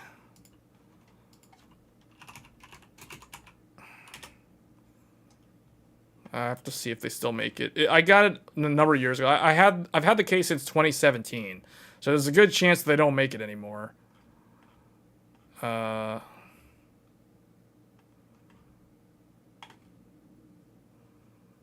It was the Lian Li. Let me see if it shows up here. No, it's... I don't remember the name of it. It's basically all aluminum. You can't see, there's no glass, there's no side panel, no side window. It's basically all black. It's black aluminum, anodized aluminum, and you can fit like 2 optical drives in the front above the intake on the case. So the way, I guess if we draw it out,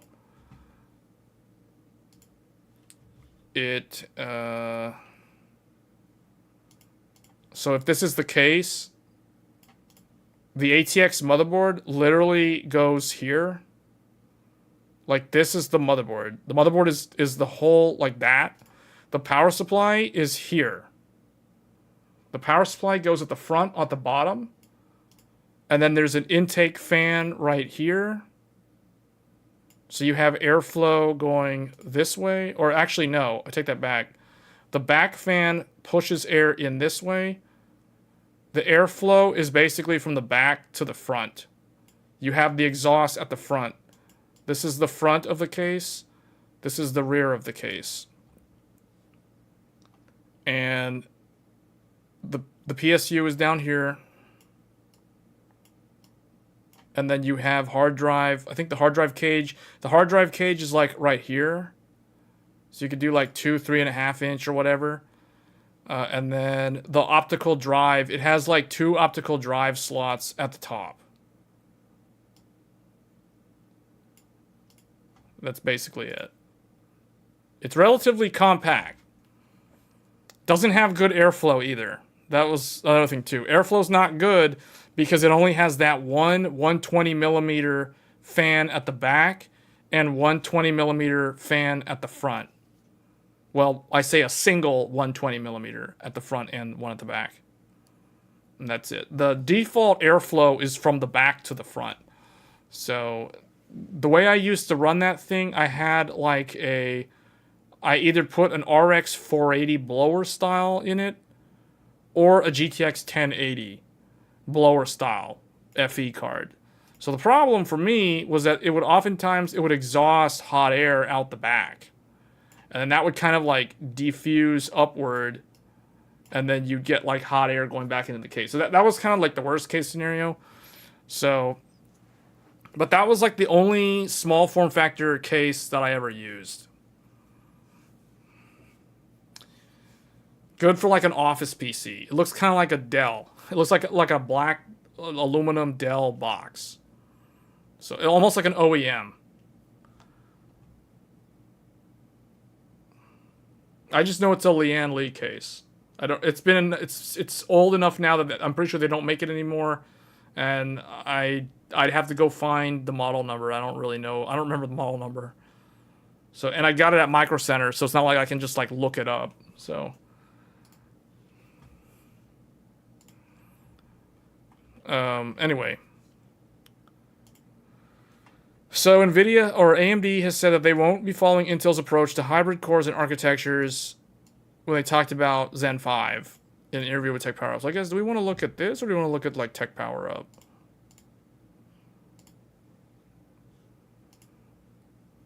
See, the thing is, the AMD mobile CPUs, those 7000 series CPUs have AI in them, but oftentimes the question is, well, what does that actually mean? What does that actually do? realistically, what I think it is it's all machine learning that runs at a firmware level, or I don't know if it's a firmware level, maybe like a chipset driver level, where it basically tries to predict the user's next input based off of his like historical input. Oh,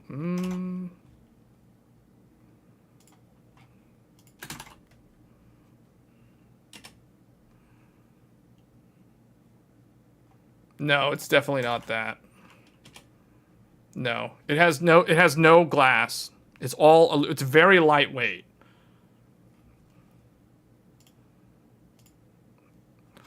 What Windows feature needs an AI engine? Good question.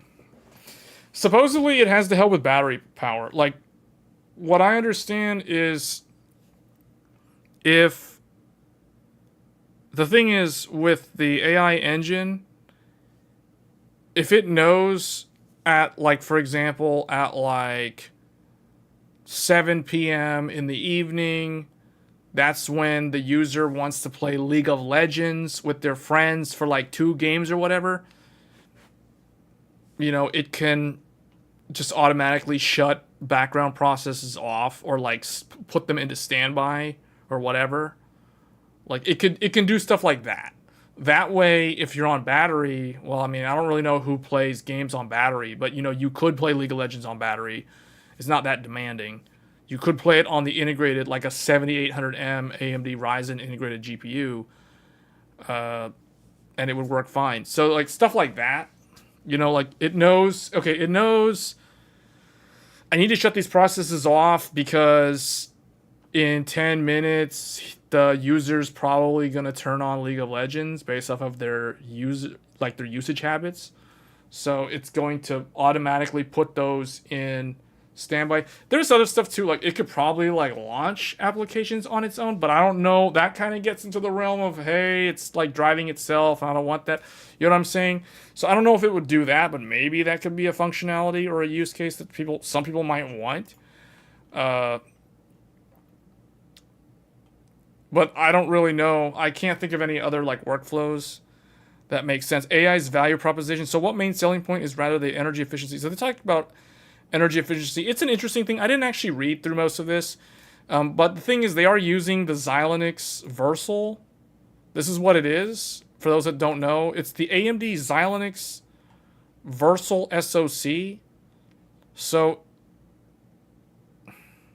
it's basically a separate AI engine. Like it's a piece of hardware. This is actually kind of cool. I didn't really read too much about this, but I might actually go back and read this whole thing because this kind of hints at tensor cores being in RDNA 4 for the next generation Radeon cards. And like I said in a previous live stream, I expect that to be the case. I expect the RDNA 4 GPUs to have dedicated silicon on them for things like ray tracing or machine learning workloads. Because right now, everything that AMD does on the silicon for ray tracing and any kind of ML workload, it's all executed on the shaders. So the way they do it today is the shaders all work like, think of like the logical OR statement. It's this, or that. But it's not both. So if you want to do RT, it's like you do RT on this cycle or on this shader, or you do shading, basically tessellation on the shader on another cycle or on the shader next to it. You know, like, depends on how the game engine is developed or designed to take advantage of that architecture. But that's essentially how it operates today. So it's not really that different from how it was on RDNA 2. So the way I see, yeah, they basically brute force well, yeah, more or less, yes, today. And that's the same thing with like the ML workloads. So their acquisition of Xilinx is going to prove very beneficial to them, but also very crucial for them in order to compete with NVIDIA in the AI arms race. Because that's kind of the name of the game right now. Yeah, I see people in the Discord are like looking at what GPU. Yeah, XFX is fine. There's nothing wrong with XFX. If there's a good deal for XFX, just get that. Like if you're near a Best Buy, XFX, I don't know what they're talking about, but I just see like Discord messages. They're talking like don't get MSI, Sapphire, Power Color. XFX isn't the best right now. Sapphire, Power Color are really good, but XFX is also really good. So it's like any of those three would be totally fine. It's going to boil down to which one can you actually get for the best price, and which one do you think looks the nicest. So it's a subjective thing at that point. Yeah, I don't really know what the use case is for today. Future of chiplets. They actually have a question about this. Like, this is something that I don't even know what this is. What do you tell gamers who heard about the thermal issues of X3D CPUs and are scared of buying one? There was no thermal issue. The issue wasn't even a thermal issue. The issue was a voltage issue because a Asus BIOS like spikes SoC voltage too high when you're running RAM at like 6400 megahertz or megatransfers. And that was fixed. But anyway, like that was kind of like a no issue, but whatever. Core count increases. AMD has kept core counts the same. So this kind of goes into the whole like, what about big core, little core? Actually, I want to see the question about. Okay, we're just gonna go to the tech power up or the WCCF tech article because these guys summarize it really good. So when it comes to like the P core and E core, so the most important revelation regarding the hybrid architecture, we know that AMD has two types of cores, Zen 4 and Zen 4C. Zen 4C is basically Bergamo in the data center, for those that don't know. That's the one that's like 128 core, 256 thread in the data center. That's Zen 4C.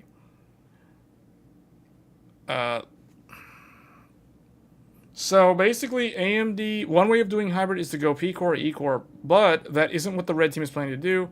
The rationale is that having two different cores with different ISA capabilities makes it harder to fine-tune the OS. Intel solves this by using thread director, but it looks like AMD wants to use similar yet different tuned architectures. Well, they're not going to do a thread ripper or a thread director thing. So let's see what he says. I know that Mark Papermaster talked a lot about different core types coming into the portfolio. What I would say is that we've looked at different types of cores. There's probably two things that are overarching factors that we think about in terms of how they fit into the portfolio. One is the notion that P cores and E cores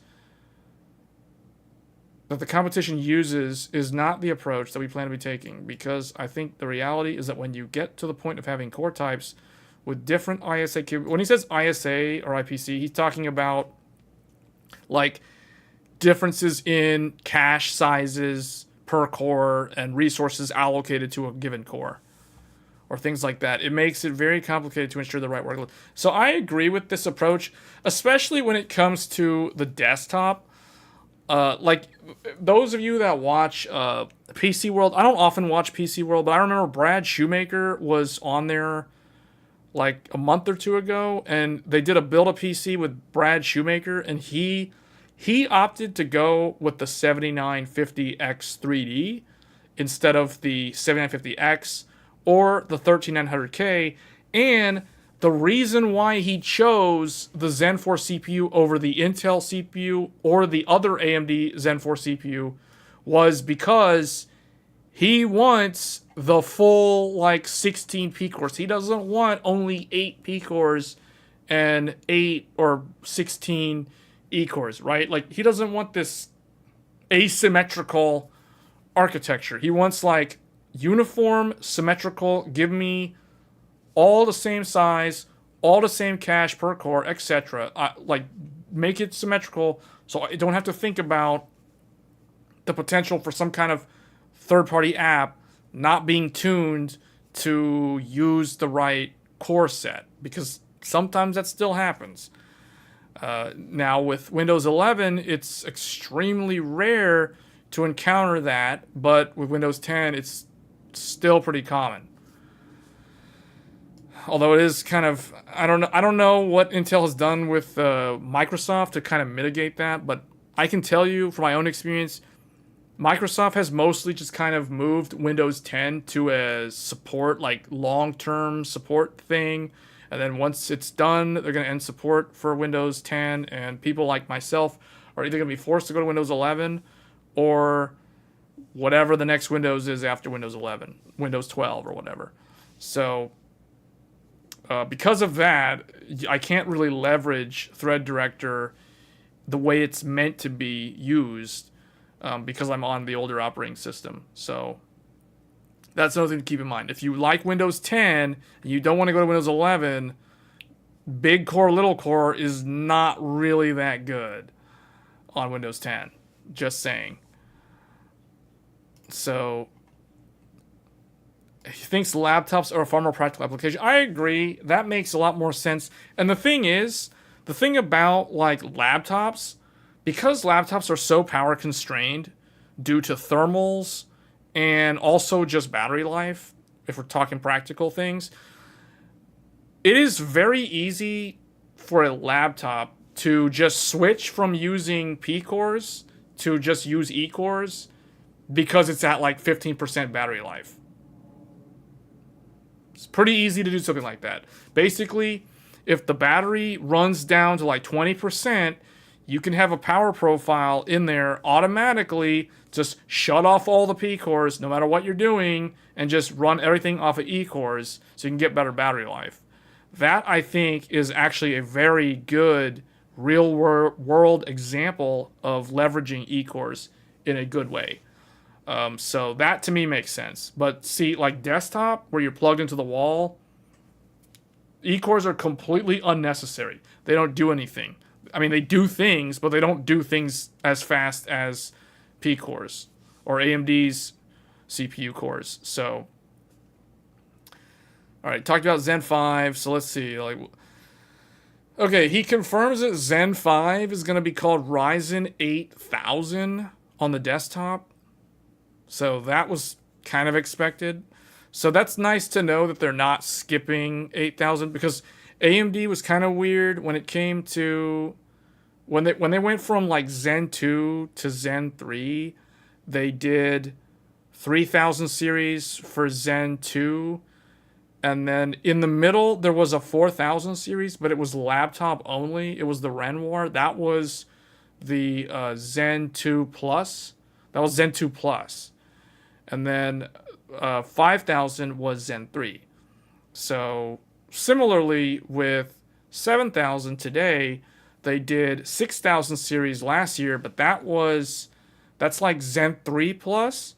So I don't know if the 8000 is going to be a Zen 4 Plus or if it's going to be a true Zen 5. It sounds like it's going to be Zen 5, which I'd rather it just do that. But that means it's going to be stuff like 8700 again. So it's like, you guys remember the 8700K? That means that next year there's going to be an 8700X. So, yeah, it's like deja vu all over again. Only now it's a different color. All right, so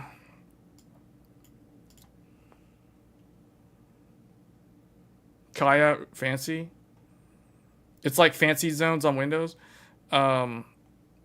Yeah, so the thing is, if you're a power user, this platform is probably going to be the way to go next year, unless you really need a lot of PCIe lanes, in which case your options are going to probably be limited until we see Threadripper show up on HEDT, whenever that decides to become a thing, assuming it does, but at this point I have no idea, because AMD would just rather sell EPYC processors in the server world, and they're content with selling like Threadripper Pro for an exuberant amount of money to the professional world. So it's kind of a weird spot right now if you're a power user and you want a lot of PCIe lanes, because you're limited to either Zen 3 Threadripper Pro, which is very expensive, but it's not next generation, it's not even current generation, or you have to go with you have to try to get an Intel Sapphire Rapids, but for some reason, I don't know how you actually buy those.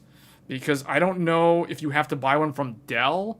You can't get them at Micro Center. You can't get them on, well, let's see. Let's actually see if we can get,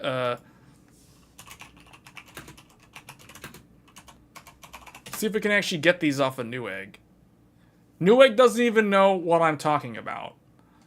I'm trying to buy a W2400. Do I have the name wrong?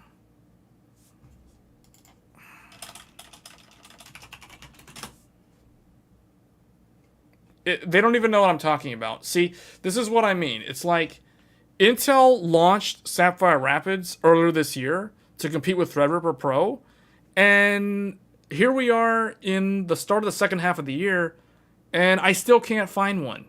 I still can't find one anywhere. Micro Center doesn't know what I'm talking about when I go there and ask about it. Newegg doesn't have them. Amazon obviously doesn't have them, because if Newegg doesn't have them, then Amazon's definitely not going to have them. And then, like, you can't get them anywhere. B&H Photo doesn't know what I'm talking about. So it's like, is this vaporware or whatever they call this, paper launch? Like, it never happened.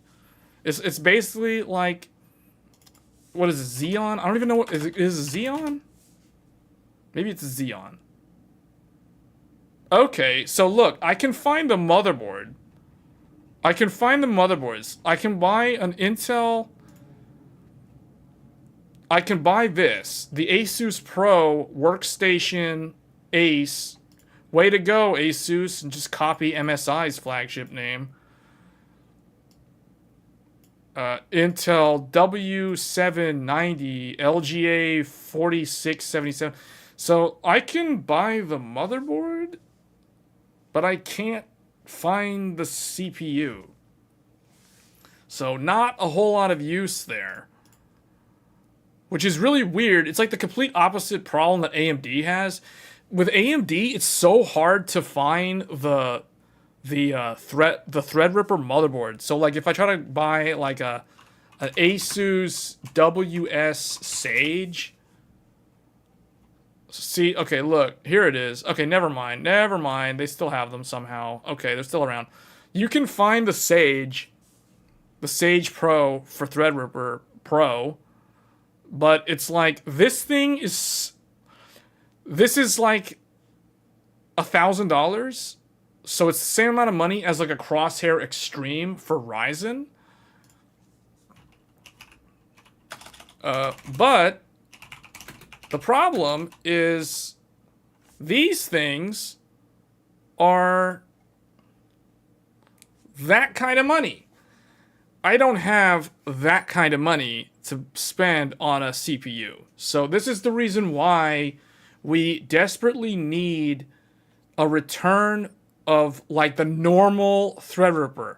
Not the Threadripper Pro, the normal Threadripper. Like, give me like a... Well, okay, this is a 64 core. Let's take a look at the 32 core. Because I was thinking of the 32 core. This one. That's still, man, that is so much more than a 4090. And this doesn't even have a motherboard. You see what I'm talking about? Like, man. Yes, that's the real amount. This is the CPU, Nisco. The CPU is almost $3,000. See, the thing is, I want one of these, but I can't. This is where I draw the line. This is where I draw the line. Remember when I said that even if someone had enough money to buy an RTX 4090, they wouldn't do it because they draw the line. That's just too much money for what they would spend on a GPU. This is an example of too much money for a CPU. This is where I draw the line when it comes to buying a CPU. Is this thing amazing? Yes. Do people use this to make Hollywood movies and stuff like Disney Plus shows like The Mandalorian? Yes. That's what this stuff is used for. Do I need it to do that? No. I don't do those type of things. I just make YouTube videos every now and then. But as a power user, the PCIe lanes would be very beneficial. But I don't need, like, this kind of... Like, I don't need this much cache on a CPU. I don't need that many... Well, it would be nice to have that many cores. I'm not gonna say I don't need those cores, because those cores could come in handy.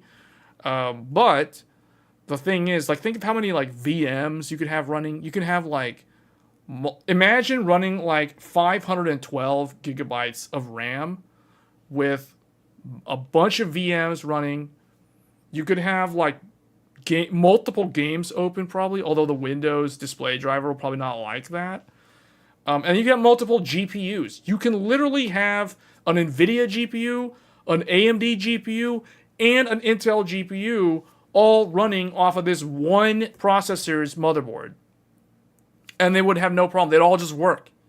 You could use NVIDIA CUDA, you could use AMD DirectML, OpenCL, and then whatever Intel offers. AV1. Just saying. I mean, the others can do it too. But I don't have an NVIDIA card that does AV1. So it's like, I'd have to use AMD 7000 series, or I'd have to use the Intel. So it's like, and you got Thunderbolt. You basically have everything with this platform. But it's too much money. And this is the reason why we desperately need Threadripper. The non-pro, the regular vanilla Threadripper really needs to come back. Like, it desperately needs to come back. So we actually have an enthusiast grade power user CPU, because that is what these are.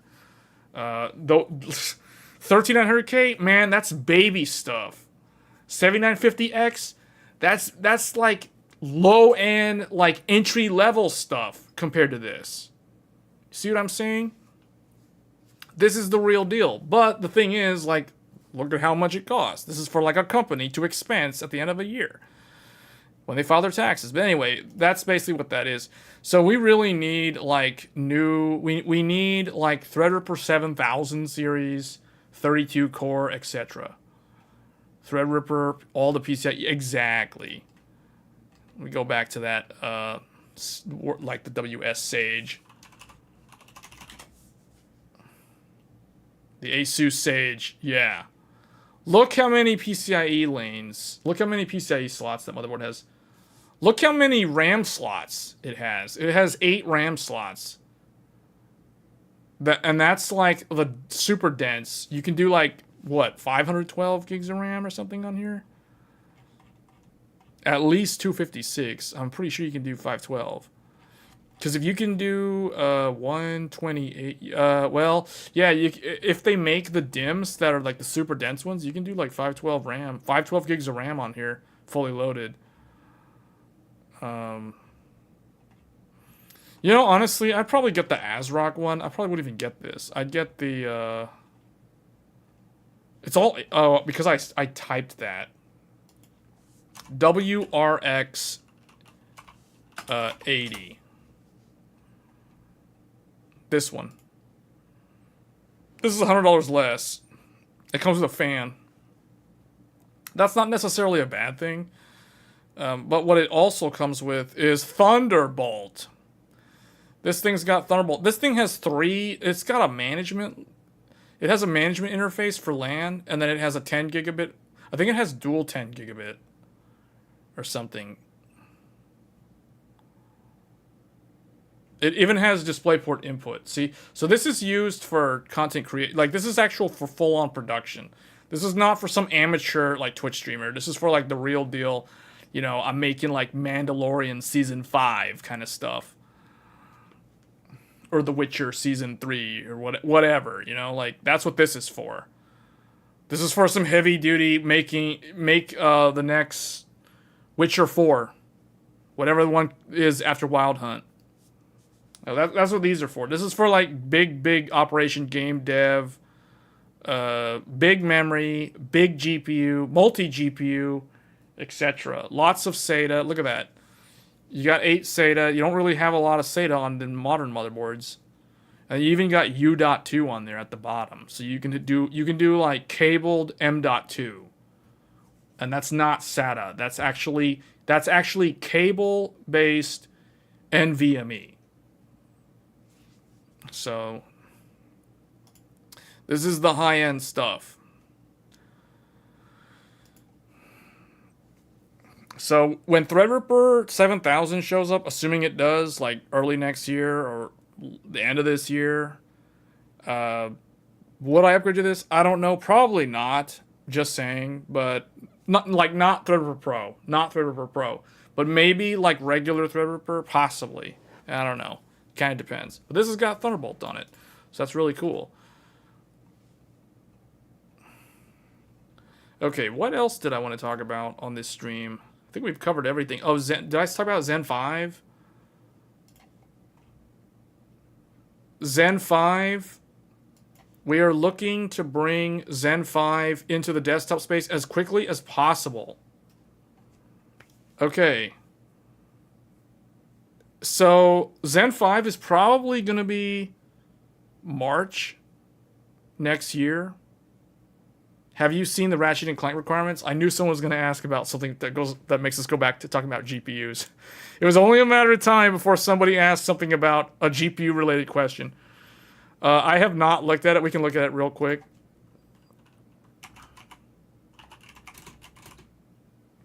Ratchet and Clank system requirements.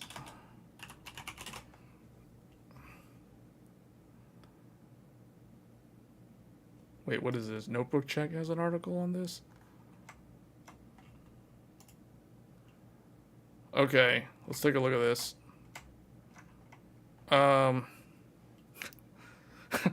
Ultimate ray tracing. Man, you know what I don't like? How come they can't just, like, do it by resolution?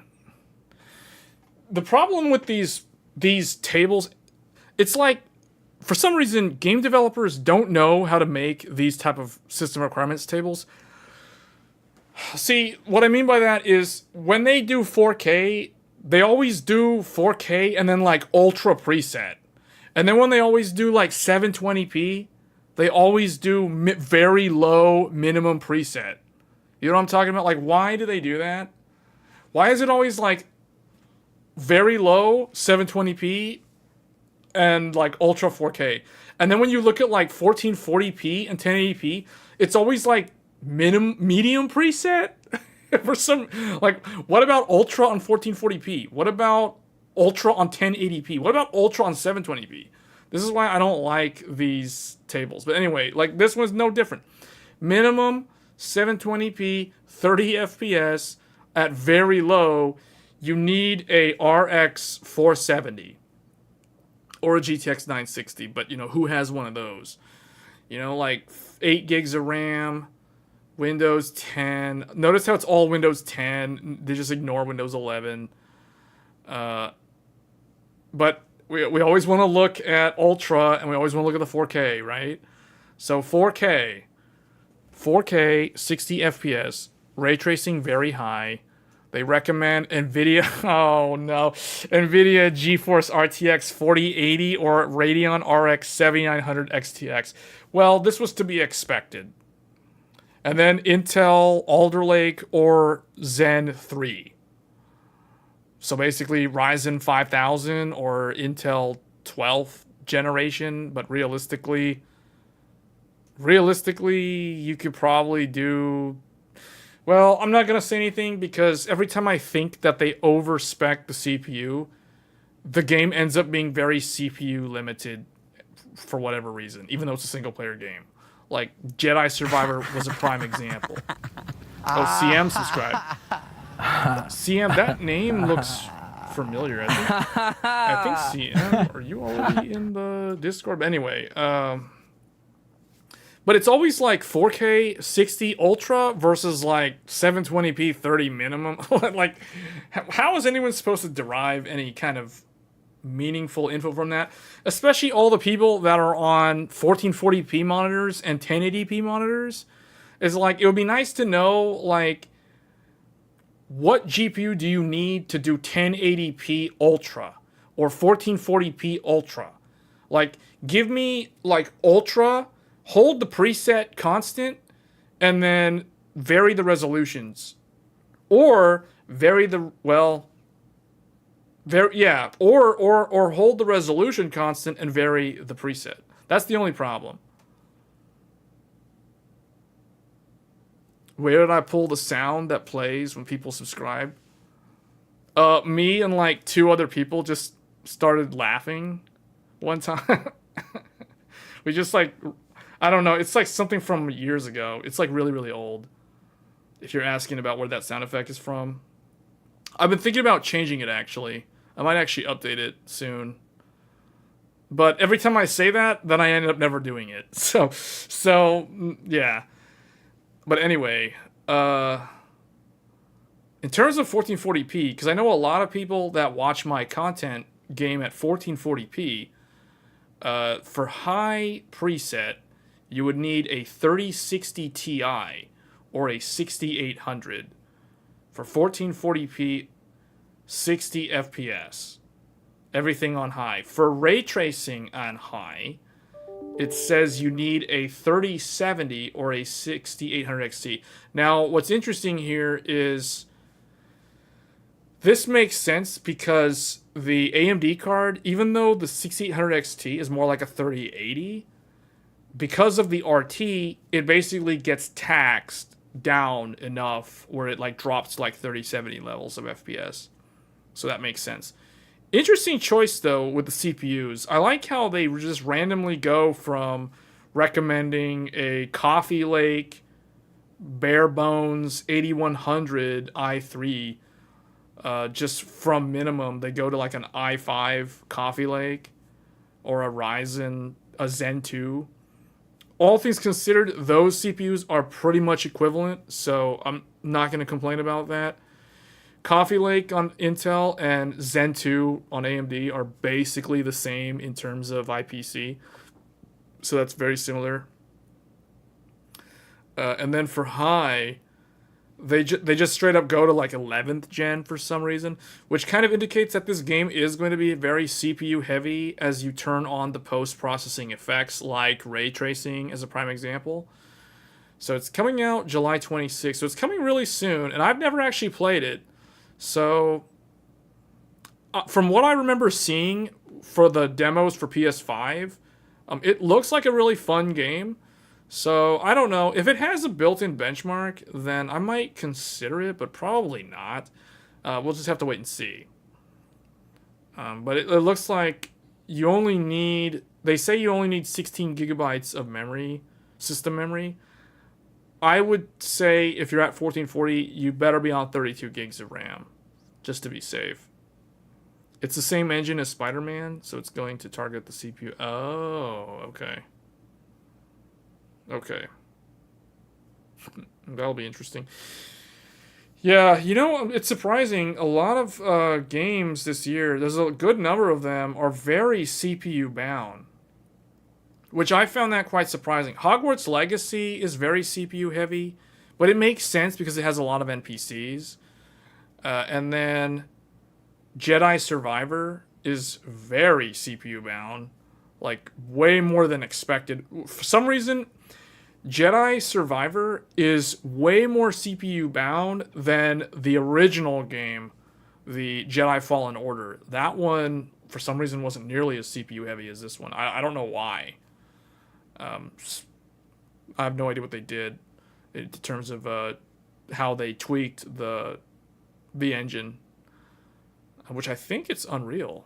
I think it's just Unreal. Yeah.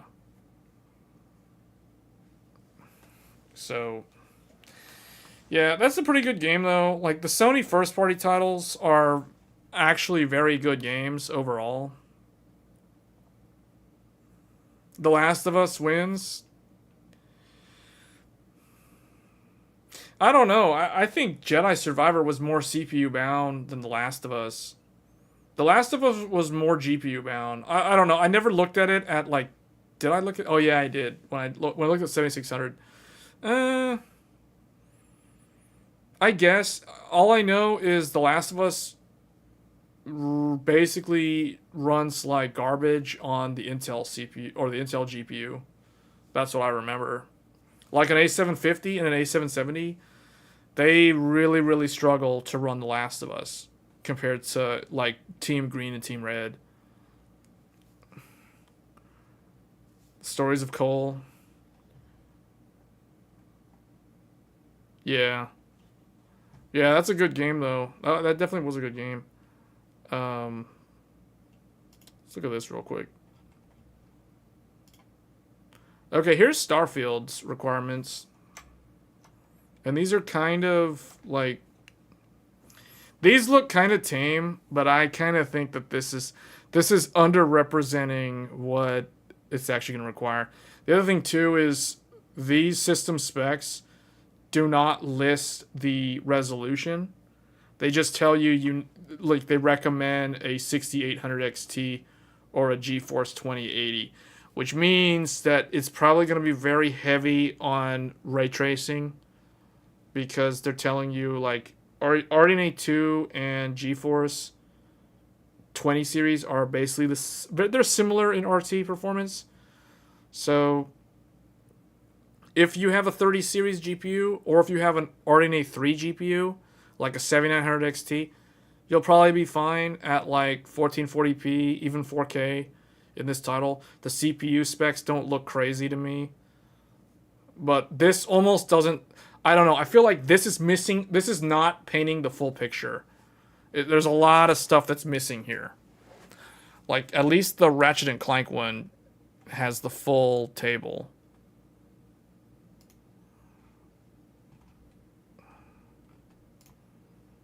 Yeah, I think... Did we look at Redfall?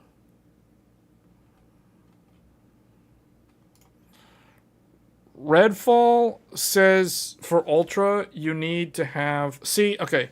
This is similar to Starfield recommending an RX 6800 XT or a GTX or a RTX 3080.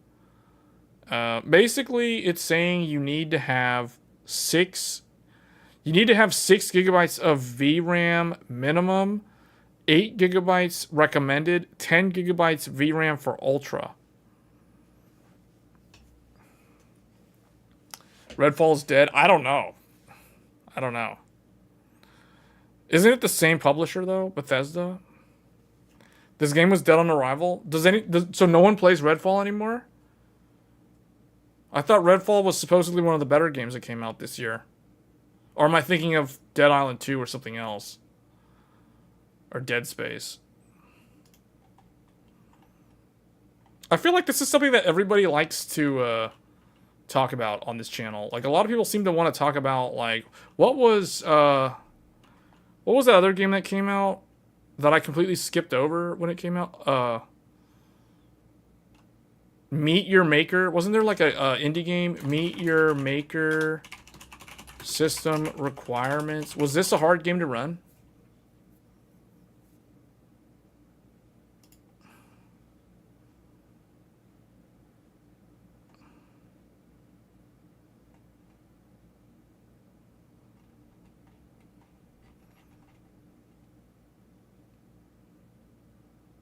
How come they don't...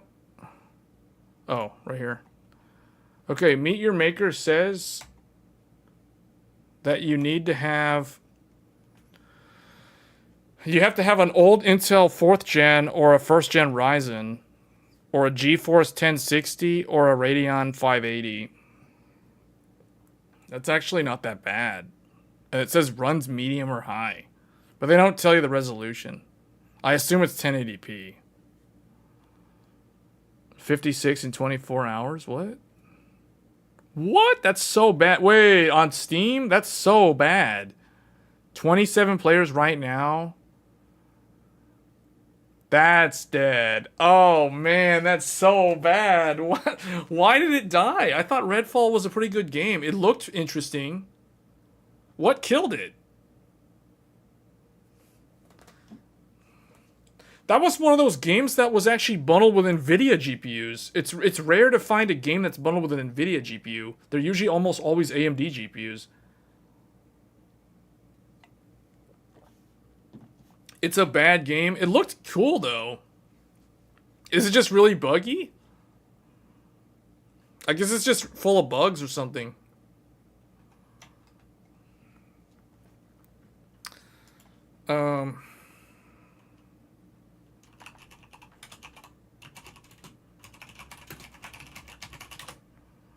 Forspoken system requirements. Forspoken. Can you run it? What is this? Okay, Forspoken. Minimum. First gen Ryzen 5. Or Intel Ivy Bridge 3rd gen. 16 gigs of system memory. Radeon RX 5500 XT 8 gig. Or NVIDIA 1060 6 gig. We know that's a big lie. That's straight up. That's such a straight up lie. That is a straight up lie. There's no such thing as minimum system requirements for Spoken.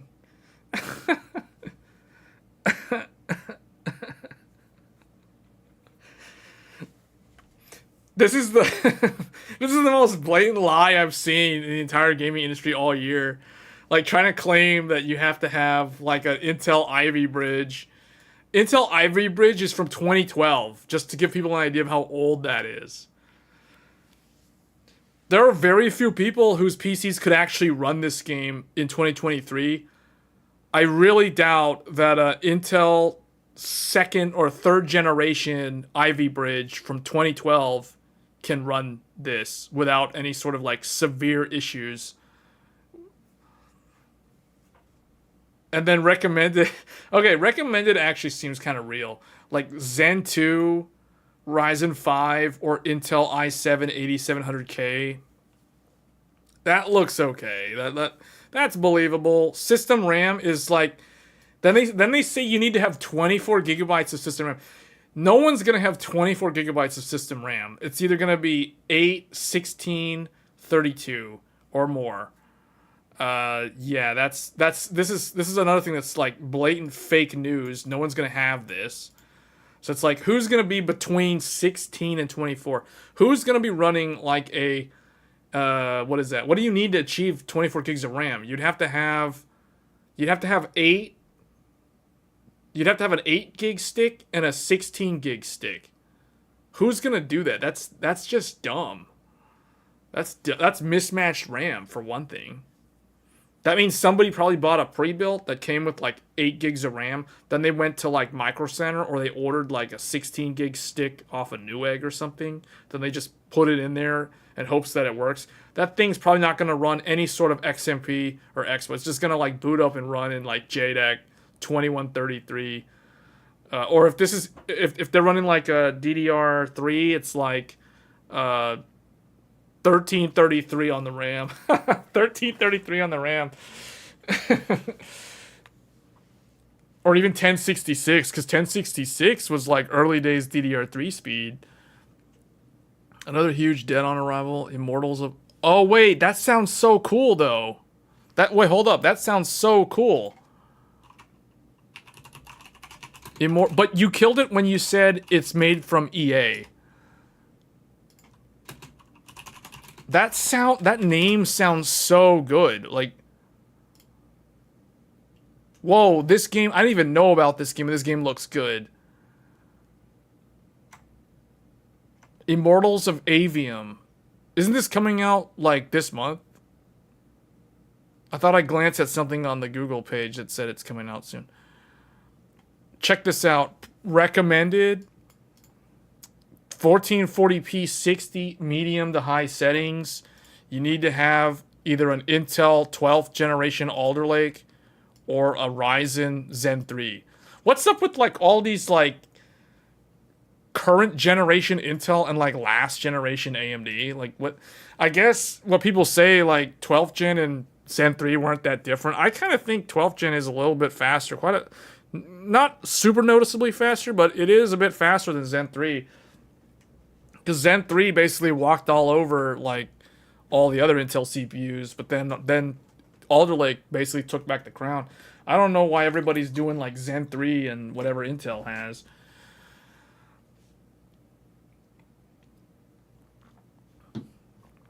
It was delayed the next month. EA pumped so much money into it. Many people got sponsors and everyone in the comments are hating.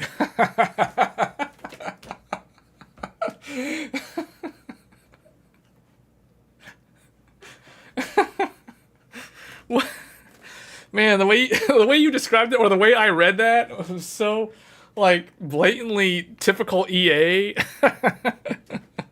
Every that last sentence, that last part of your comment, everyone in the comments are hating it. But what did the game itself do though? Like everyone likes to hate on EA. I'm no exception to that. You know, I hated on EA when it came to Wild Hearts back in February.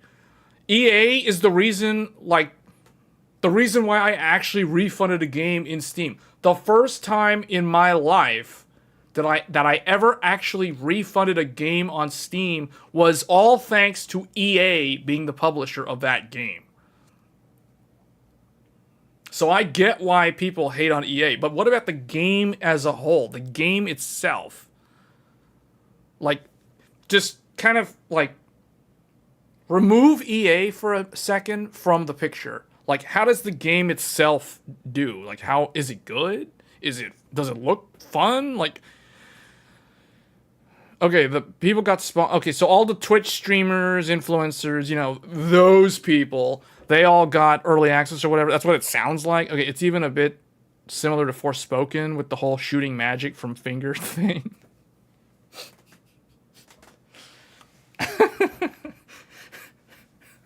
I just imagine like somebody like shooting, like someone just like shooting like a dart from their finger when the way you said that, like just shooting magic.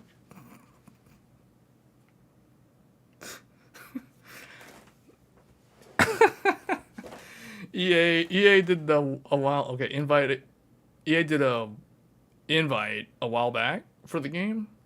Invite event. Okay, a whole invite event. Forspoken 2 with more 90,000 magic effects. Okay, well, does this make sense though? Like, okay, it says you need to have a 3080 Ti. A 3080 Ti is like, that thing is no slouch. That thing is basically 4070 Ti. For those that kind of want to know like how that stacks up to current generation. So this is a 4070 Ti, same amount of VRAM, you know, whatever. And then 6800 XT is not a 4070 Ti. This is more like somewhere around like a 4060 Ti, 4070. So it's kind of weird. It's more like a 4070 because a 4070 is like a 3080. So yeah, this is more like a 4070 with more VRAM. So kind of mismatched on the GPUs there. This tells me that this is either going to run really, really good on AMD because this GPU... Well, actually, no, never mind. What am I talking about? Because this is... Yeah, no, it means it's going to run better on AMD for some reason. Did AMD... Is this another one of those, like, AMD partnered games or whatever? I've never heard of this game until you guys mentioned it. The game is a huge visual spam. Is this another one of those AMD things? Because it's like, or AMD sponsored, partnered, whatever, collab things. Because the 3080 Ti is faster than the 6800 XT. 3080 Ti is like a 6900 XT. So that's kind of weird. That raises some eyebrows. And then the other thing is this Ryzen CPU in general is slower than this Intel CPU. So either this just straight up looks like it's super optimized for AMD because you're like able to get away with older hardware on AMD or like a lower end or like one tier down from the Nvidia equivalent. I don't know. Or it's like a VRAM thing. If it is an AMD sponsored, no.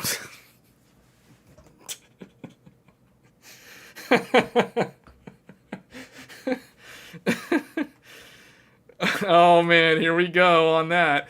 Well, let's see the minimum. Does the minimum make sense? So the minimum they're saying like, see, okay. This GPU is like a 2070 Super, or like almost like a 2080, not quite.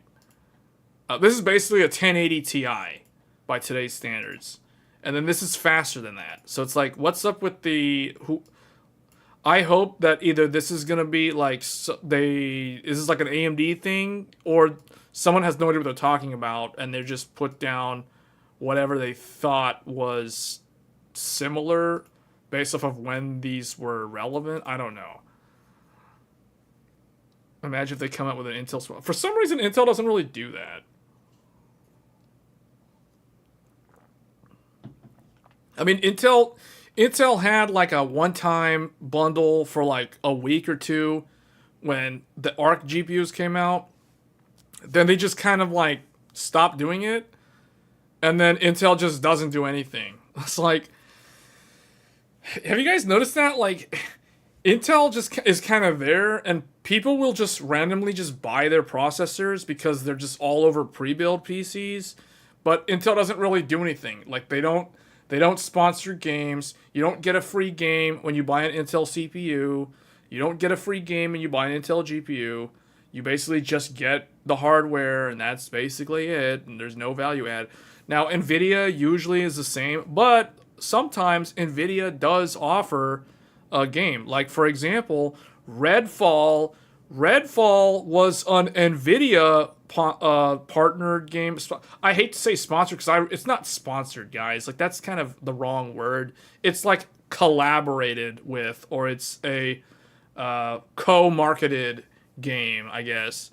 So Redfall is an NVIDIA game, and apparently we know how that went. But usually it's like AMD. Like, I mean, how many games came out with like AMD parts, either Ryzen or Radeon this year? Forspoken, Dead Space, Dead Island 2. There's another one. Jedi Survivor, The Last of Us Part 1. I mean, that's like 5 games that were in the first part of the year. And then now there's Starfield.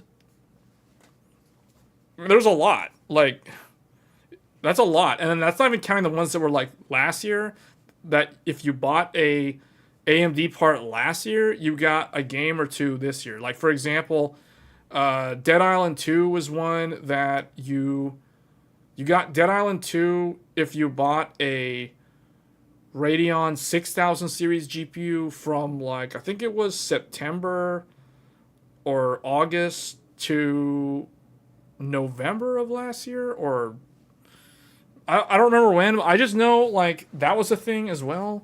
So from 5 games, NVIDIA offers 3. What were the NVIDIA games? Because I know about Redfall. That's the only one that I know of. Hey, Ray, what were the other... Because wasn't Overwatch 2? Overwatch 2 was an NVIDIA one also, wasn't it? Was Diablo 4 an NVIDIA one? I doubt it. The RTX 30 series NVIDIA skipped giving out free games with GPUs they own. The only way they gave free games was to buy laptops and full-end systems. They gave Marvel Midnight Suns last year. I don't even know what that sounds like a mobile game. That sounds like a mobile game. Marvel Midnight Suns? That sounds like something you play on your phone. Man, Immortals of Aveum sounds so good. Like, that name sounds cool. But everybody's making it sound like that looks cool. This looks cool, but everyone's saying it's trash because it's EA. Doesn't this look cool? This looks like that one shooter from, I think, PlanetSide 2 or something. I forgot what it was called. It was like a Sony game that you could play on PC. There was like 3 factions. It was a first-person shooter. Look at the gameplay trailer. Oh, I gotta watch it on YouTube. Oh, no. Okay, we can't. If it's...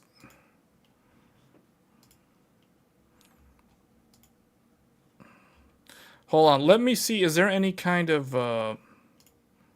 Is it going to require signing in? I don't want to sign in. No. Oh, wait, what happened?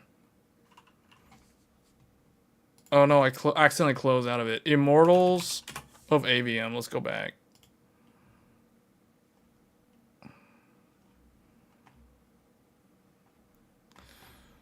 Let me go back to it. Features. Let's just see. Like, do they show like the classes? Be the battle mage. Join the order of Immortals, the champion protectors of Lucium, and become Jack. An elite. Triarch Magnus. This sounds like Godfall. It sounds kind of like Godfall, that one game that was like really heavy on RT that actually ran pretty good on the AMD RDNA 2 GPUs. You knew I was 10 years old? Sorry, he's not old enough to watch the trailer.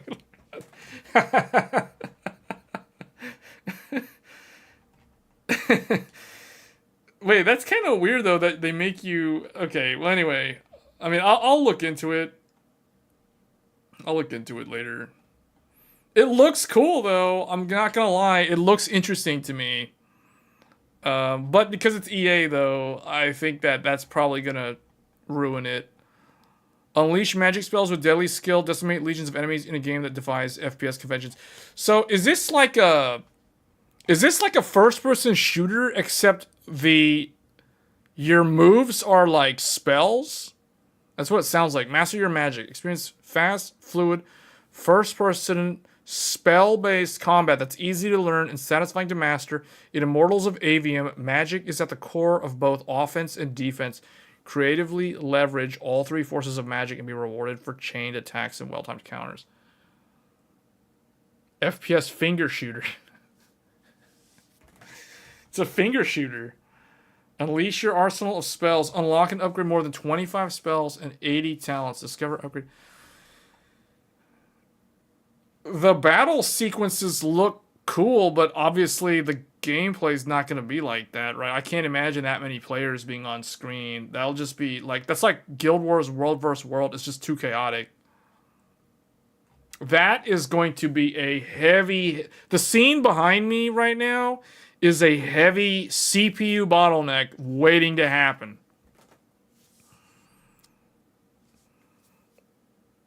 When Game Tech was 10 years old was when Yu-Gi-Oh! Just came... What? No, man. Games have been around since like the 80s. Oh, you said when Game Tech was 10 years old.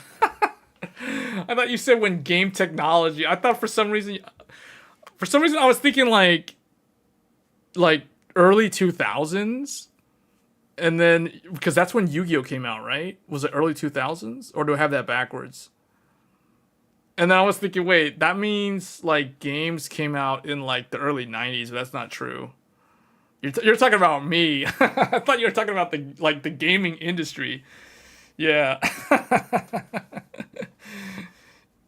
Yeah, anyway, this game looks cool though. I'm not going to lie. Like this looks cool cuz see, I don't really care about first-person shooters, but this looks kind of interesting.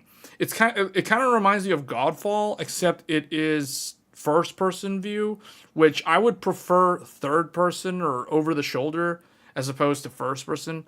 Like I've said before, I'm not a big fan of first-person games at all. Like, especially if you have a character creator system. Like, if I can create my character, I want to see my character. I don't want to, like, just play the game and not... Like, why did I have a character creator Why have a character creator if you can't see your character, right?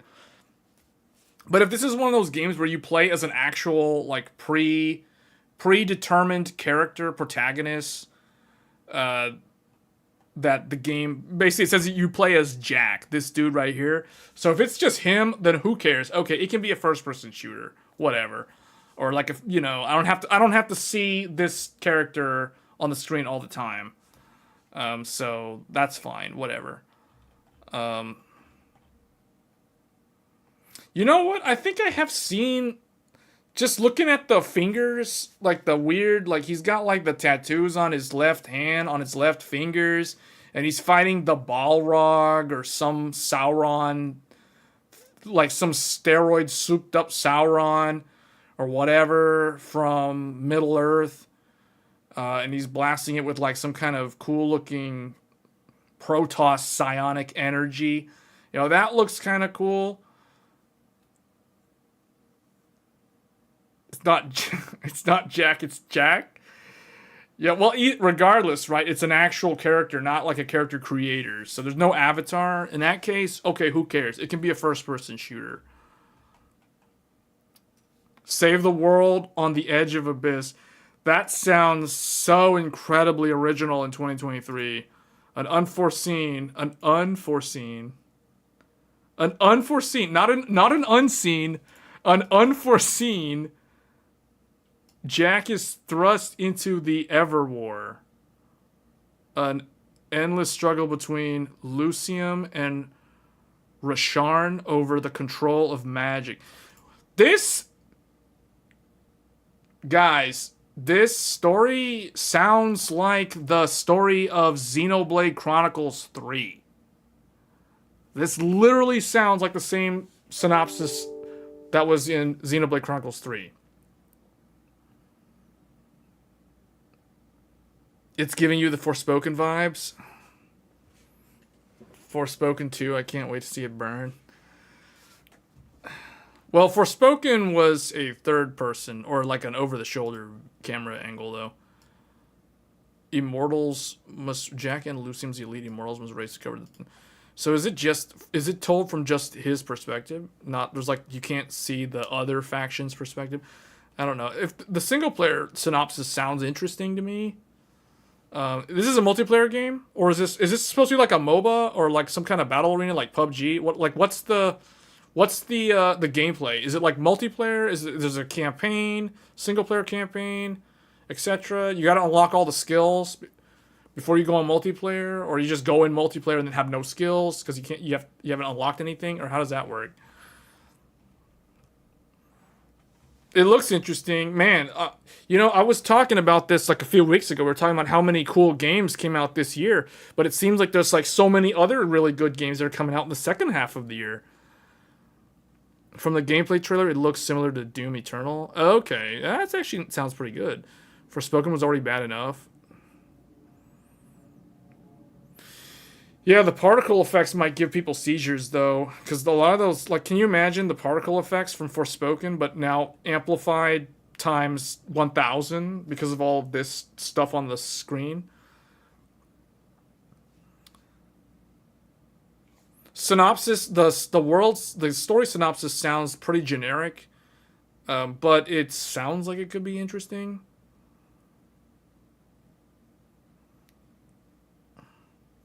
But this is interesting. Like, so you guys, I didn't really know much about Starfield until you guys brought it up. Now, I didn't know anything about this game until you guys brought it up. And isn't this game coming out this month? No, August. It got pushed out. Yeah, you said it got pushed out. Pre-order offers received the pure of whatever that is. Okay, cool. It looks cool. This is one of the more interesting games that I've seen in a while. This is one of those where it's like, not Redfall, it's like Meet Your Maker. That game just kind of came out of nowhere, and it's actually pretty decent. But it remains to be seen if this will actually be decent. Lots of interesting games this year, though. I don't know what that does. Like, somebody was clicking the heart thing. I don't know what that... You can't play it, though? Remember, you're 10 years old? Yeah. Yeah, I can't get it unless it's like bundled with some kind of like AMD hardware or something.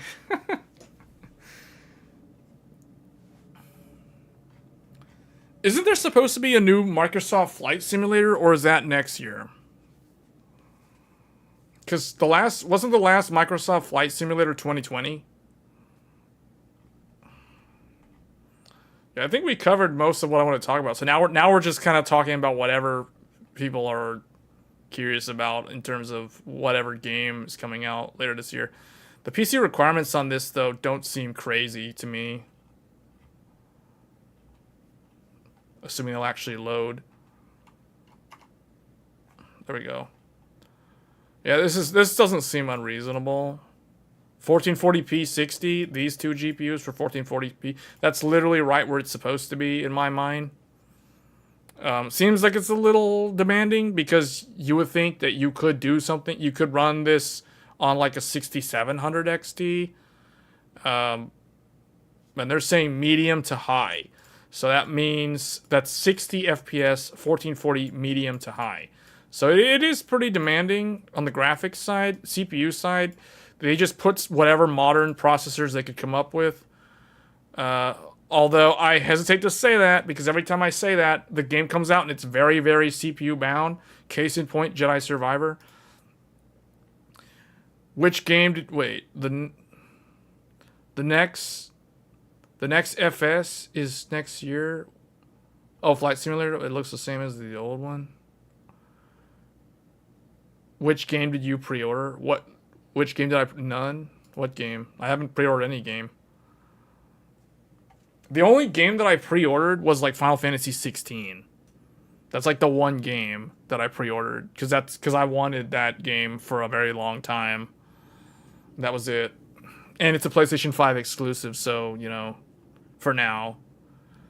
Trying to think, like, most of those other games I got for free. Because of the Zen, because of the, you know, the Zen 4 and the Radeon 7900 XTX. At least, like, the one game that I bought besides... So I bought Hogwarts Legacy. I bought, what was that game? Wolong Fallen Dynasty. Final Fantasy 16. Star Rail's free to play. Although I have spent money on it. I bought the little, like, you know, log in every day. We give you 90 currency, whatever. That's like $4.99, like $4. It's like $5 basically for like a month. So to me, that's like an MMO subscription, but it's like cheaper than an MMO subscription. So it's like, and it doesn't auto renew either. So that's pretty much like what I've spent money in terms of like buying games this year. Yeah. So Hogwarts, Wolong, Star Rail, and Final Fantasy. That's it. I mean, I bought Wild Hearts, but I refunded it. So that doesn't count anymore.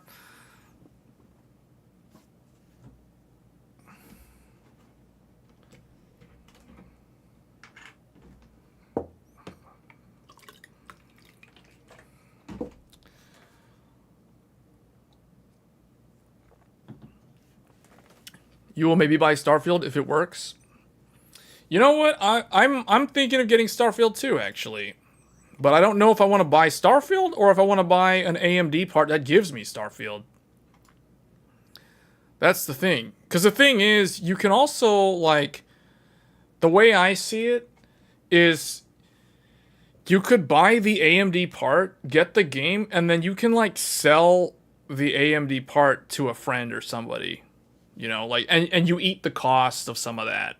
Like, you sell it to them used, so obviously you can't sell it at full price. But, you know, you got Premium Edition or Standard Edition, and you helped somebody upgrade. You know, so I'm thinking about this, to be honest. Like, I'm thinking of, like, a 67 or 60 whatever for, like, somebody. What happens if you buy the part, get the game, but return it because of the 14-day time window? You know, I've never done that. That is a very troll thing to do, but I wouldn't be surprised if some people do that. I personally wouldn't do that, though. I would find another use for the hardware, like sell it to somebody or give it to somebody in the family or whatever, you know, like a relative or somebody, help them upgrade for cheap. That's probably what I would do. So I think they don't give the code until the 14 days is over. That's not how it's worked for me in the past. Usually for the AMD, well, actually, oh, you know what, Nisco, the way it works, so the way it's happened for me, because I'm very familiar with this, because, you know, I have a bunch of random AMD parts, and I've gotten a lot of free games through this program over the years. Usually what happens is if you buy, it'll be outside the return window. Like, for example, if I buy let's say I buy like a 7900, you know, like this one right here, the non-X one right here, the one that comes with the Wraith Prism. The one that comes with the box cooler is $399 roughly.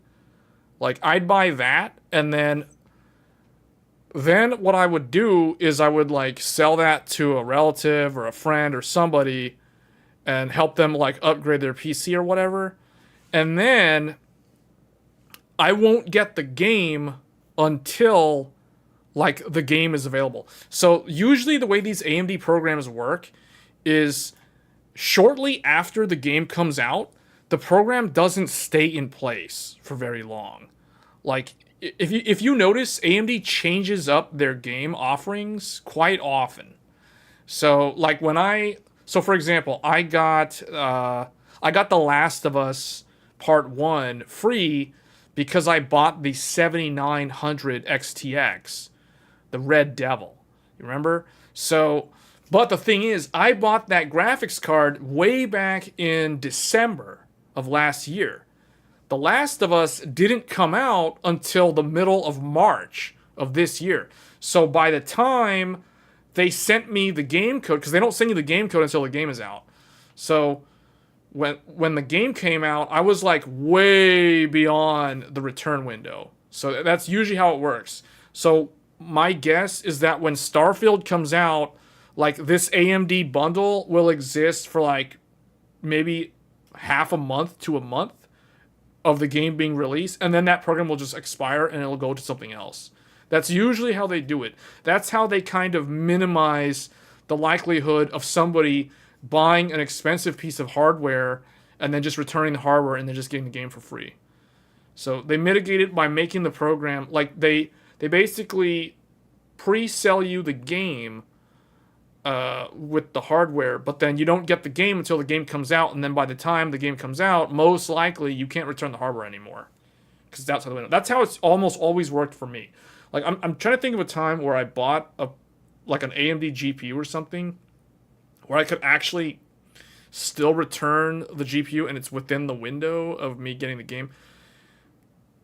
There was probably one time or two times that happened, but realistically, I don't remember when it would have. Maybe Vega 64 or the 5700 XT or whatever. I don't remember. It's been a long time. It might have been the 6900 XT launch, actually. Because I think I got Godfall. I think Godfall was bundled with that early on. So something like that. Because that's how I got Godfall, was 6900 XT. And then like one of the Tomb Raider games was from one of those AMD cards from way back. Maybe the 7970 gigahertz edition. The Asus graphics card that I've got, I think that was like the Tomb Raider reboot or something like that. And then I got BioShock Infinite. Yeah, it was, okay, I remember now. BioShock Infinite and Tomb Raider, the first Tomb Raider reboot, the 2013 one. I got both of those games for buying the 7970. Yeah. The Asus Matrix Platinum. That's how I got those two games. And when I did that, I think it was like a month away from Tomb Raider and then or BioShock, or maybe BioShock was already out. I can't remember anymore. That's like 10 years ago. So, but apparently I'm 10 years old, so I was like an infant when I bought that graphics card. So yeah.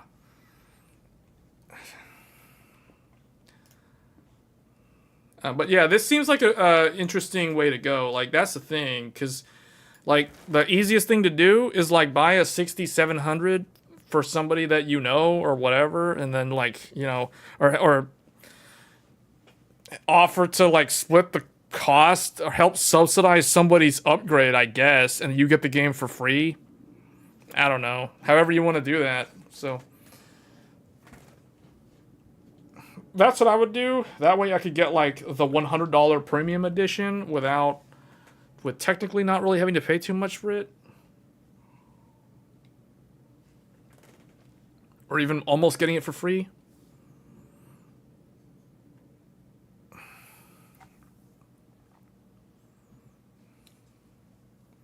exactly.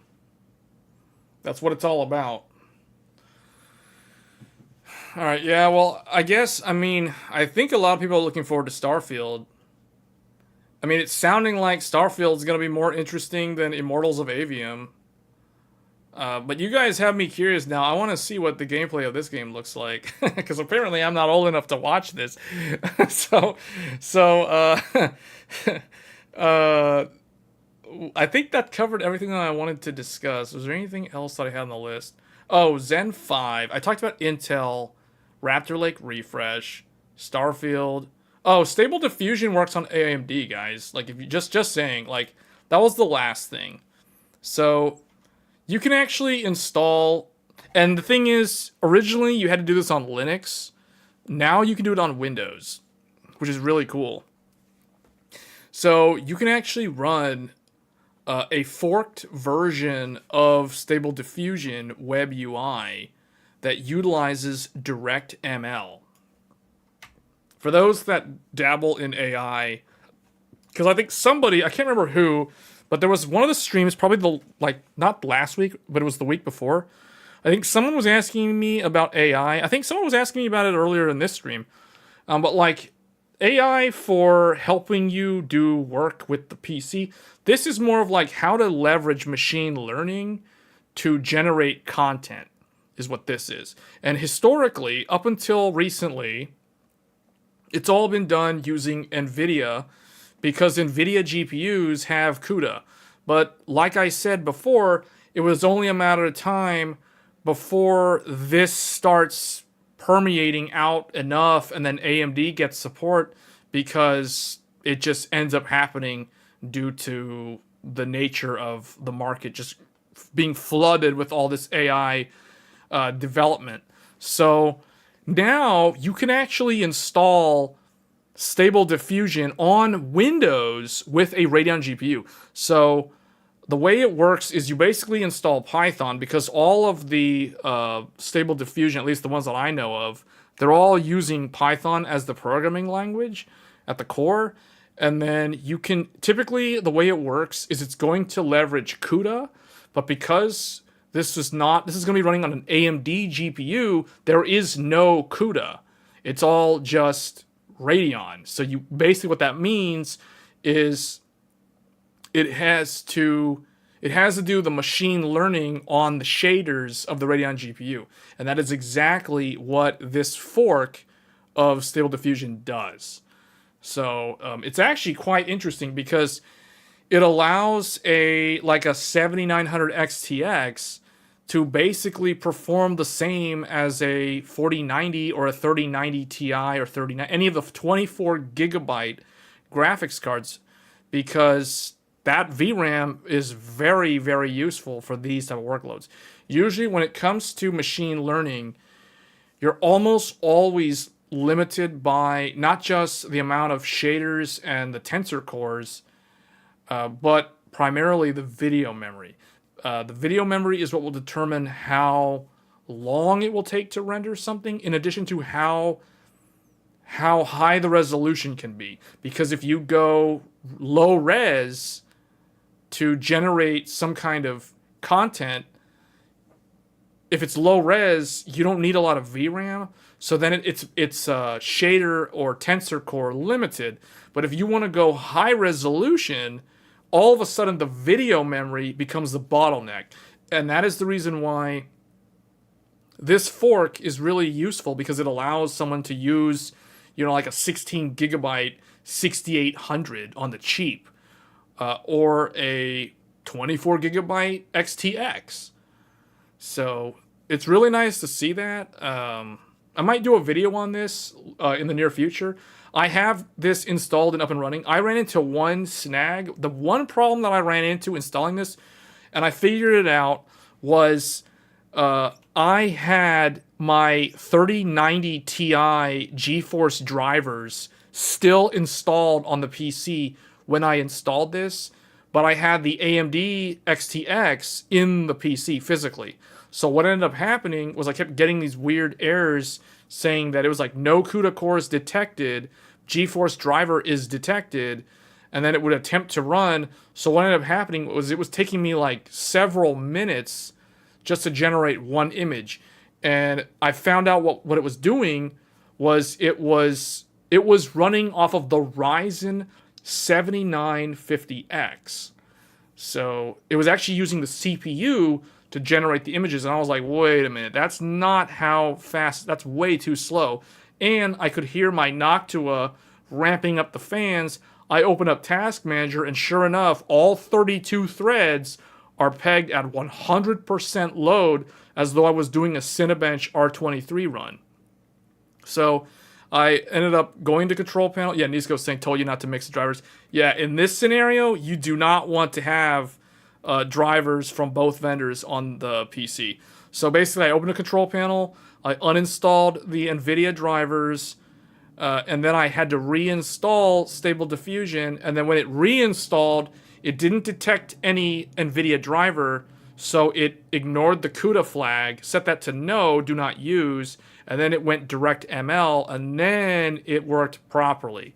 I went from like taking like 3 to 5 minutes to render one image down to like 3 seconds to render the same image. So that kind of shows you the difference in terms of what the 7900 XTX can achieve because of that massive 24 gigabytes of VRAM. And I think compared to the 4090, you're basically saving $600 or more dollars, and you're getting the same amount of video RAM because they perform about the same in Stable Diffusion. I haven't tested like the super higher resolution, like 1440p and above, or like 4K or anything, because those will take a long time because those can use way more than 24 gigabytes of video memory. But I would assume as soon as you become video limited, or RAM limited, I should say, then it's going to push everything to system RAM, and then it's going to slow the whole system down. That's usually what ends up happening. So very interesting stuff. Not only the video RAM, but a lot more billions of transistors doing work. Yeah, and the thing is, I can verify that it's using the GPU because the GPU is pegged at 100% in the Task Manager. So that way I knew that it's actually using the Radeon card and it's not using the CPU. And that and the Noctua wasn't like ramping up the fans anymore. So this is really cool stuff. I might do a video about this just to show people how it works. But yeah, this was just kind of like me looking at, okay, everyone's talking about AI. I need to get some firsthand experience on what this is all about. Like, and it is actually quite shocking, like AI can potentially displace artists. There's a big fear that it could potentially displace actors and actresses. Obviously, radiologists, they're going to be augmented initially by AI, but then the question becomes, well, do you really need that many radiologists? Because you have AI that can basically scan, like MRI and CT scan results and kind of pick and determine, like where tumors and, malignant stuff could be. So it is quite surprising. A lot of this stuff is actually real. So it's like, the way I think about it, we said this earlier at the beginning of the stream. So for those that are tuning in now, they're kind of hearing what I talked about in the first 30 minutes. But AI, the hype is kind of real. Let's just put it that way. The hype is real. It's not going away. There are some tangible benefits. There are a lot of use cases. The scary thing is asking it to write you a program that can do stuff, and it actually does it. So, and like, one example I can give you guys is, like, let's say you're someone who has no idea how to configure a data center switch, like, or like a service provider class edge router, as an example. So you can literally ask ChatGPT to build you a configuration for like a dual-homed EVPN configuration. You have no idea what those acronyms mean, but you just tell it to do it, and it will do it. And most of that configuration, probably a good 85, 90% of it, will actually work as intended. That is quite shocking because building something like that is no joke, and that usually can take a network engineer like a week or two to code all that out by hand. based off of system requirements. So the fact that like ChatGPT can literally just do it in like a second, that's crazy stuff. The program writes stuff is insane. Yes, that is. I found that quite shocking. When I was playing around with this stuff, man, I was thinking, so wow, we don't really need that many programmers. You know, once this stuff matures, like,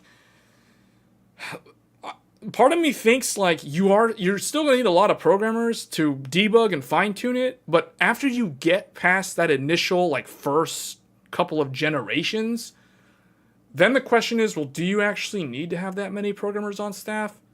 Because it kind of can self-correct itself even. Like, it can even do well, I don't think it's not that good at bug fixes, but like, that's because it's early days. You see what I'm saying? Like, it's kind of crazy. Can you imagine like asking it to write a new Windows operating system? Write a Linux operating system? Like, write a newer Ubuntu or a new whatever. Write like a some kind of program, like an operating system or something. Not only the VRAM, but okay.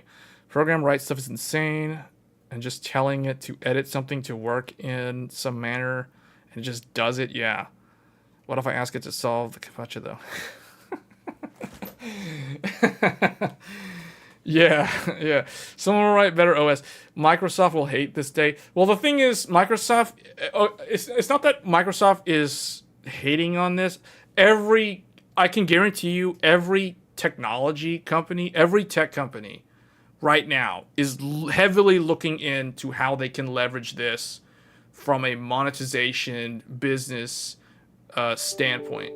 Like, that's where this is going. Like, it's straight up going down this road. And it's crazy because Nvidia is gotta be like the luckiest company in this decade, right? Like, Nvidia is basically the next Tesla or the next Apple or both. Maybe not both. That's probably a stretch. But you guys get what I'm saying? Because think about it like this. Nvidia rode the crypto wave for the past 2.5 years, all to success. Like, Nvidia's valuation like went up so high during the crypto wave. It was so high that they actually did a 4-for-1 split on their stock sometime last year. Then we all know what happens. Ethereum went proof of stake. That literally like killed off the crypto. It basically dropped a giant nuke on the crypto wave and got rid of it. But the thing is, just when you thought Nvidia's success streak was over, AI comes in and just like picks it up and just propels it up even higher. It's insane, like how lucky Nvidia has gotten in the last like 5 years. It's crazy. And I don't want to say it's all just luck. The crypto stuff is definitely luck. But Nvidia has made, to their credit, they have made a lot of investments since around 2016, basically since GTX 1080. Nvidia has pushed heavy into like machine learning and these sort of like algorithmic approaches to try to create something that can pass the Turing test, to the point that, and here we are, like 7-ish years later, 6 years later, and now they're starting to reap the benefits of all those decisions that they made years ago. And it's just crazy seeing like how it's just, they just went from like crypto and now it's AI, and and then crypto's gonna probably come back in a couple of years. So yeah, and it's just ramping up each year. Stuff doubles to quadruples. Yeah, like, good luck trying to buy a 5090 like next year, early 2025, because I don't even want to think what those are going to be priced at, because there's nothing stopping Nvidia from, other than like people just buying AMD for whatever reason, but I don't think that's really going to do it, because the thing is, Nvidia has such a dominant, like, firm grasp on the AI market that if you don't have NVIDIA, you have to basically like look for things like this. Like you have to go and scour the internet for things like this and hope that they don't have like serious bugs or issues. And thankfully, this implementation of Stable Diffusion works fine. At least I've tested it on the XTX and it works great. It's super fast. It's super responsive for an AI workload or an ML workload on a Radeon card.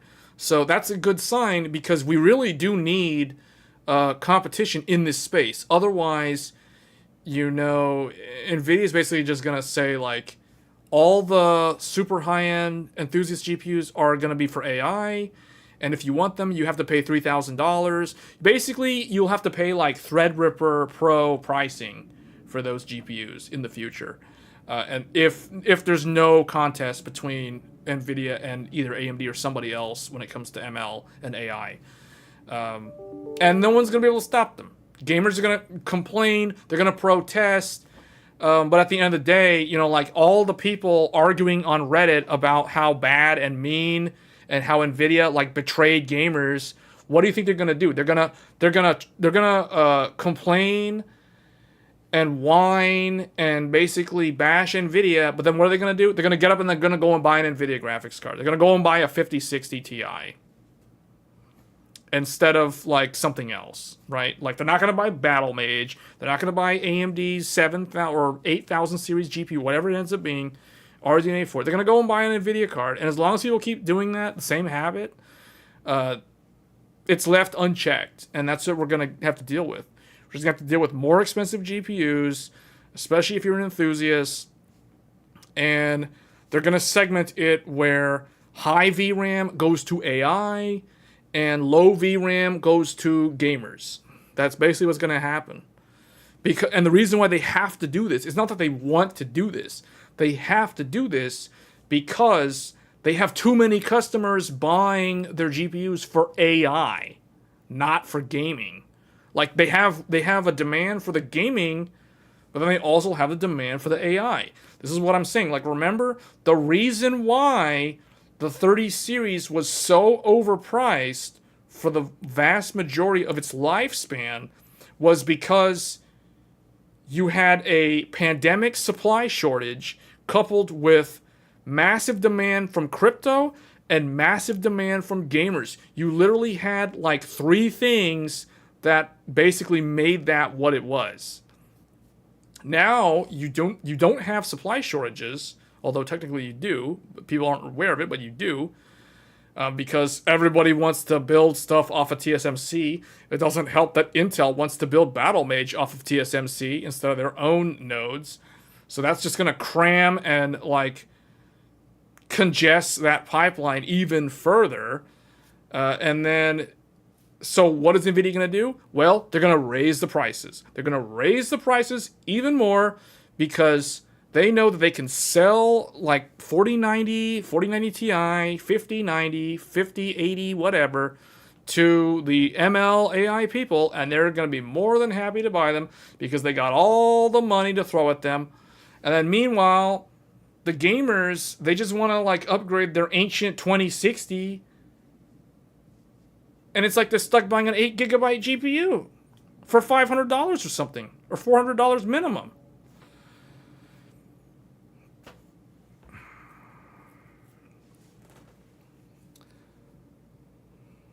Leather Jacket is greedy. It's not Leather Jacket is greedy. It's just this is happening. This is just all it's the perfect storm. It's the perfect storm. I suspect they have to basically raise the price because they can't just like you understand why they have to raise the price? There's like a real reason why they have to limit the price, not a greedy reason why they're. And I'm not trying to be like an NVIDIA fanboy. I mean, you guys have seen my GPU collection. It's like mostly Radeon. But anyway, the point that I'm making is, look, the reason why they have to raise the price is because... Why isn't this, like, deleting this? Anyway, delete all this stuff. We don't need all this Intel stuff. The reason why they have to raise the price is right here. Because they only have a fixed number of GPUs they can produce. Because TSMC is limited. TSMC, let's say this is TSMC's entire, like, 100% of their capacity. So NVIDIA buys let's say NVIDIA buys like this much of it. This is all NVIDIA. That whole square is NVIDIA's allocation of TSMC wafers. So then guess who wants to build their stuff off of TSMC? AMD. And AMD is Ryzen and Radeon. Two things. NVIDIA is GeForce and all the RTX, like, Pro, whatever. They don't call it Quadro, so I can't say Quadro anymore. Because that's politically incorrect to refer to NVIDIA's professional cards as Quadros, because they're not Quadros anymore. But you guys know what I mean. Like RTX A40, A6, whatever. All that other stuff that no one pays attention to. That stuff. That's their allocation.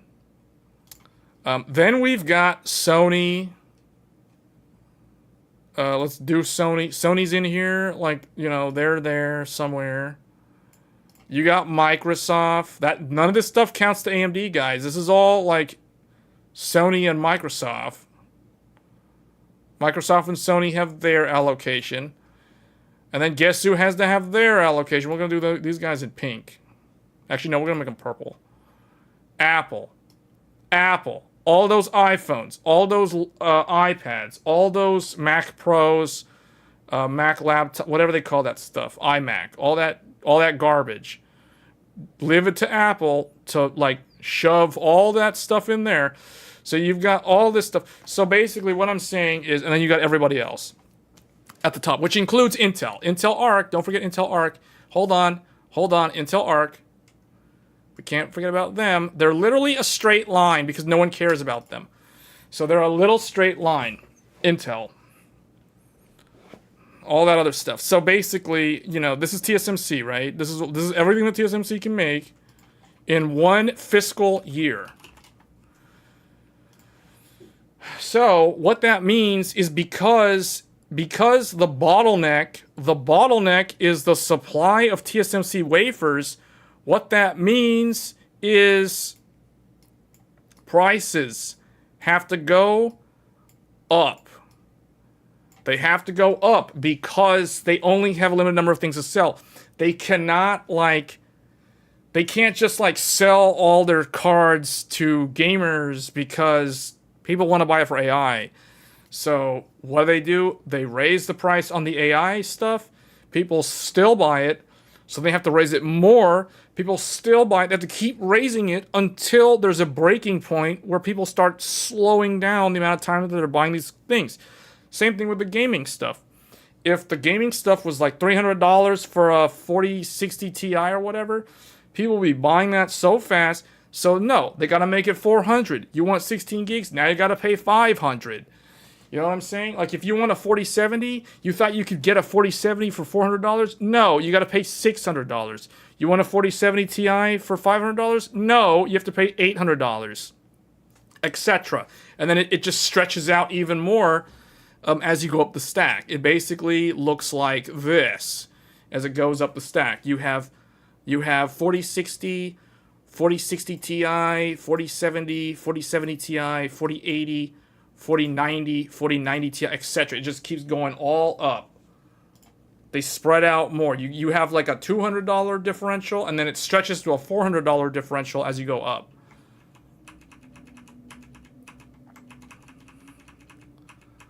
And that's all because of supply and demand. They can build fab in USA or wait. They did that. I mean, TSMC's doing that, but you know that takes a long time to get operational. That's supposed to start operating next year. But as we know, the first batches of things that will go through there are basically the lower end, older node garbage things up here that no one really wants. Like, that's the stuff that's going to be built in, like, Arizona in the US in the beginning. Once that fabrication line is up and running, like, at full capacity, and it's proven, and there aren't a lot of defects, and the workers are properly trained, then they will start migrating these other products to that production site. Whoever wants to go there first, they can all opt for that. And that was one of the things that NVIDIA said. NVIDIA is open to the fact that TSMC is trying to diversify their production lines, which is very good, actually. Intel building fab in Germany. Yeah, and that's the thing. Like, who could potentially be the hero? We talked about this last stream. I feel like I'm just going to repeat the last, like, 30 minutes of the last stream. So I'm not going to repeat the whole thing. In fact, I probably need to chop up some of these streams into, like, their own video segments. Talking about these sort of things. But Intel could potentially alleviate the TSMC bottleneck if Intel starts building NVIDIA's parts and AMD's parts. So that is something.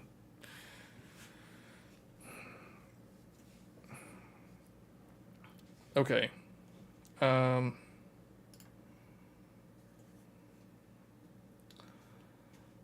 right, I think I covered everything that I want to talk about on this stream. Now we're just starting to repeat stuff that was talked about at the very beginning of the stream. Like, in terms of all this ML. Well, actually, no, I didn't talk about the stable diffusion stuff, but yeah.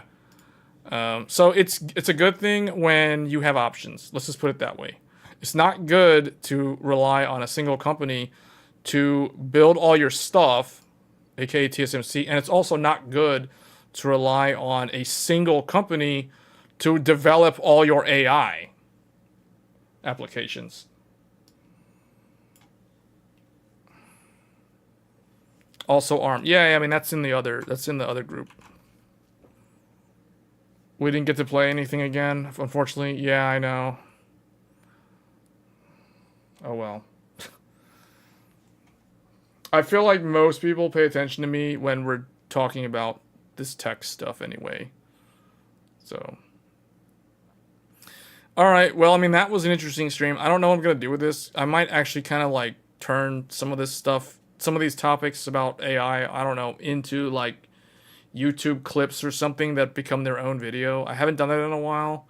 I know I haven't been uploading regularly on the channel in a while. It's just because we're kind of in kind of a boring part of the year. There's not a lot of stuff happening in technology. There's no new product releases right now. There's no, like, big games that are launching imminently, like this week or last week or next week.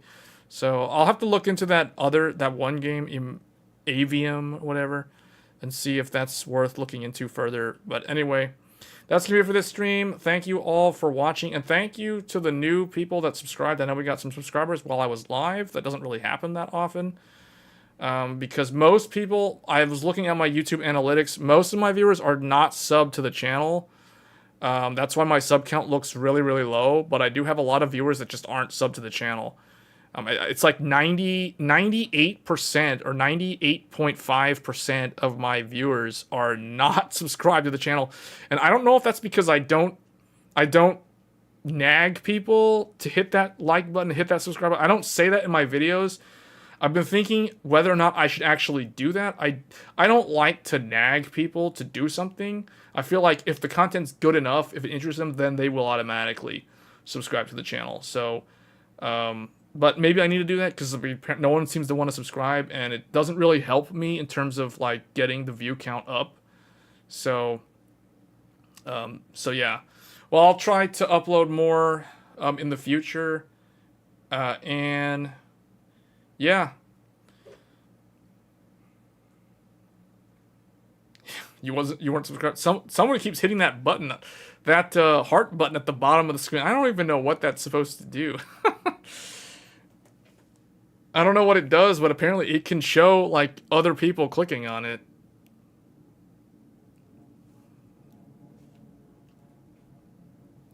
But yeah, we'll be back more with like AMD, Nvidia, Intel. I feel like that's kind of the core of this channel. I don't know if I want the core of the channel just be talking about those three companies all the time, but I feel like there's a lot of tech YouTube channels that only talk about those three companies, and maybe it would be better to talk about like the technology at a more high level or at a more in-depth level, if that makes sense, rather than just focusing on a singular vendor or something like a manufacturer.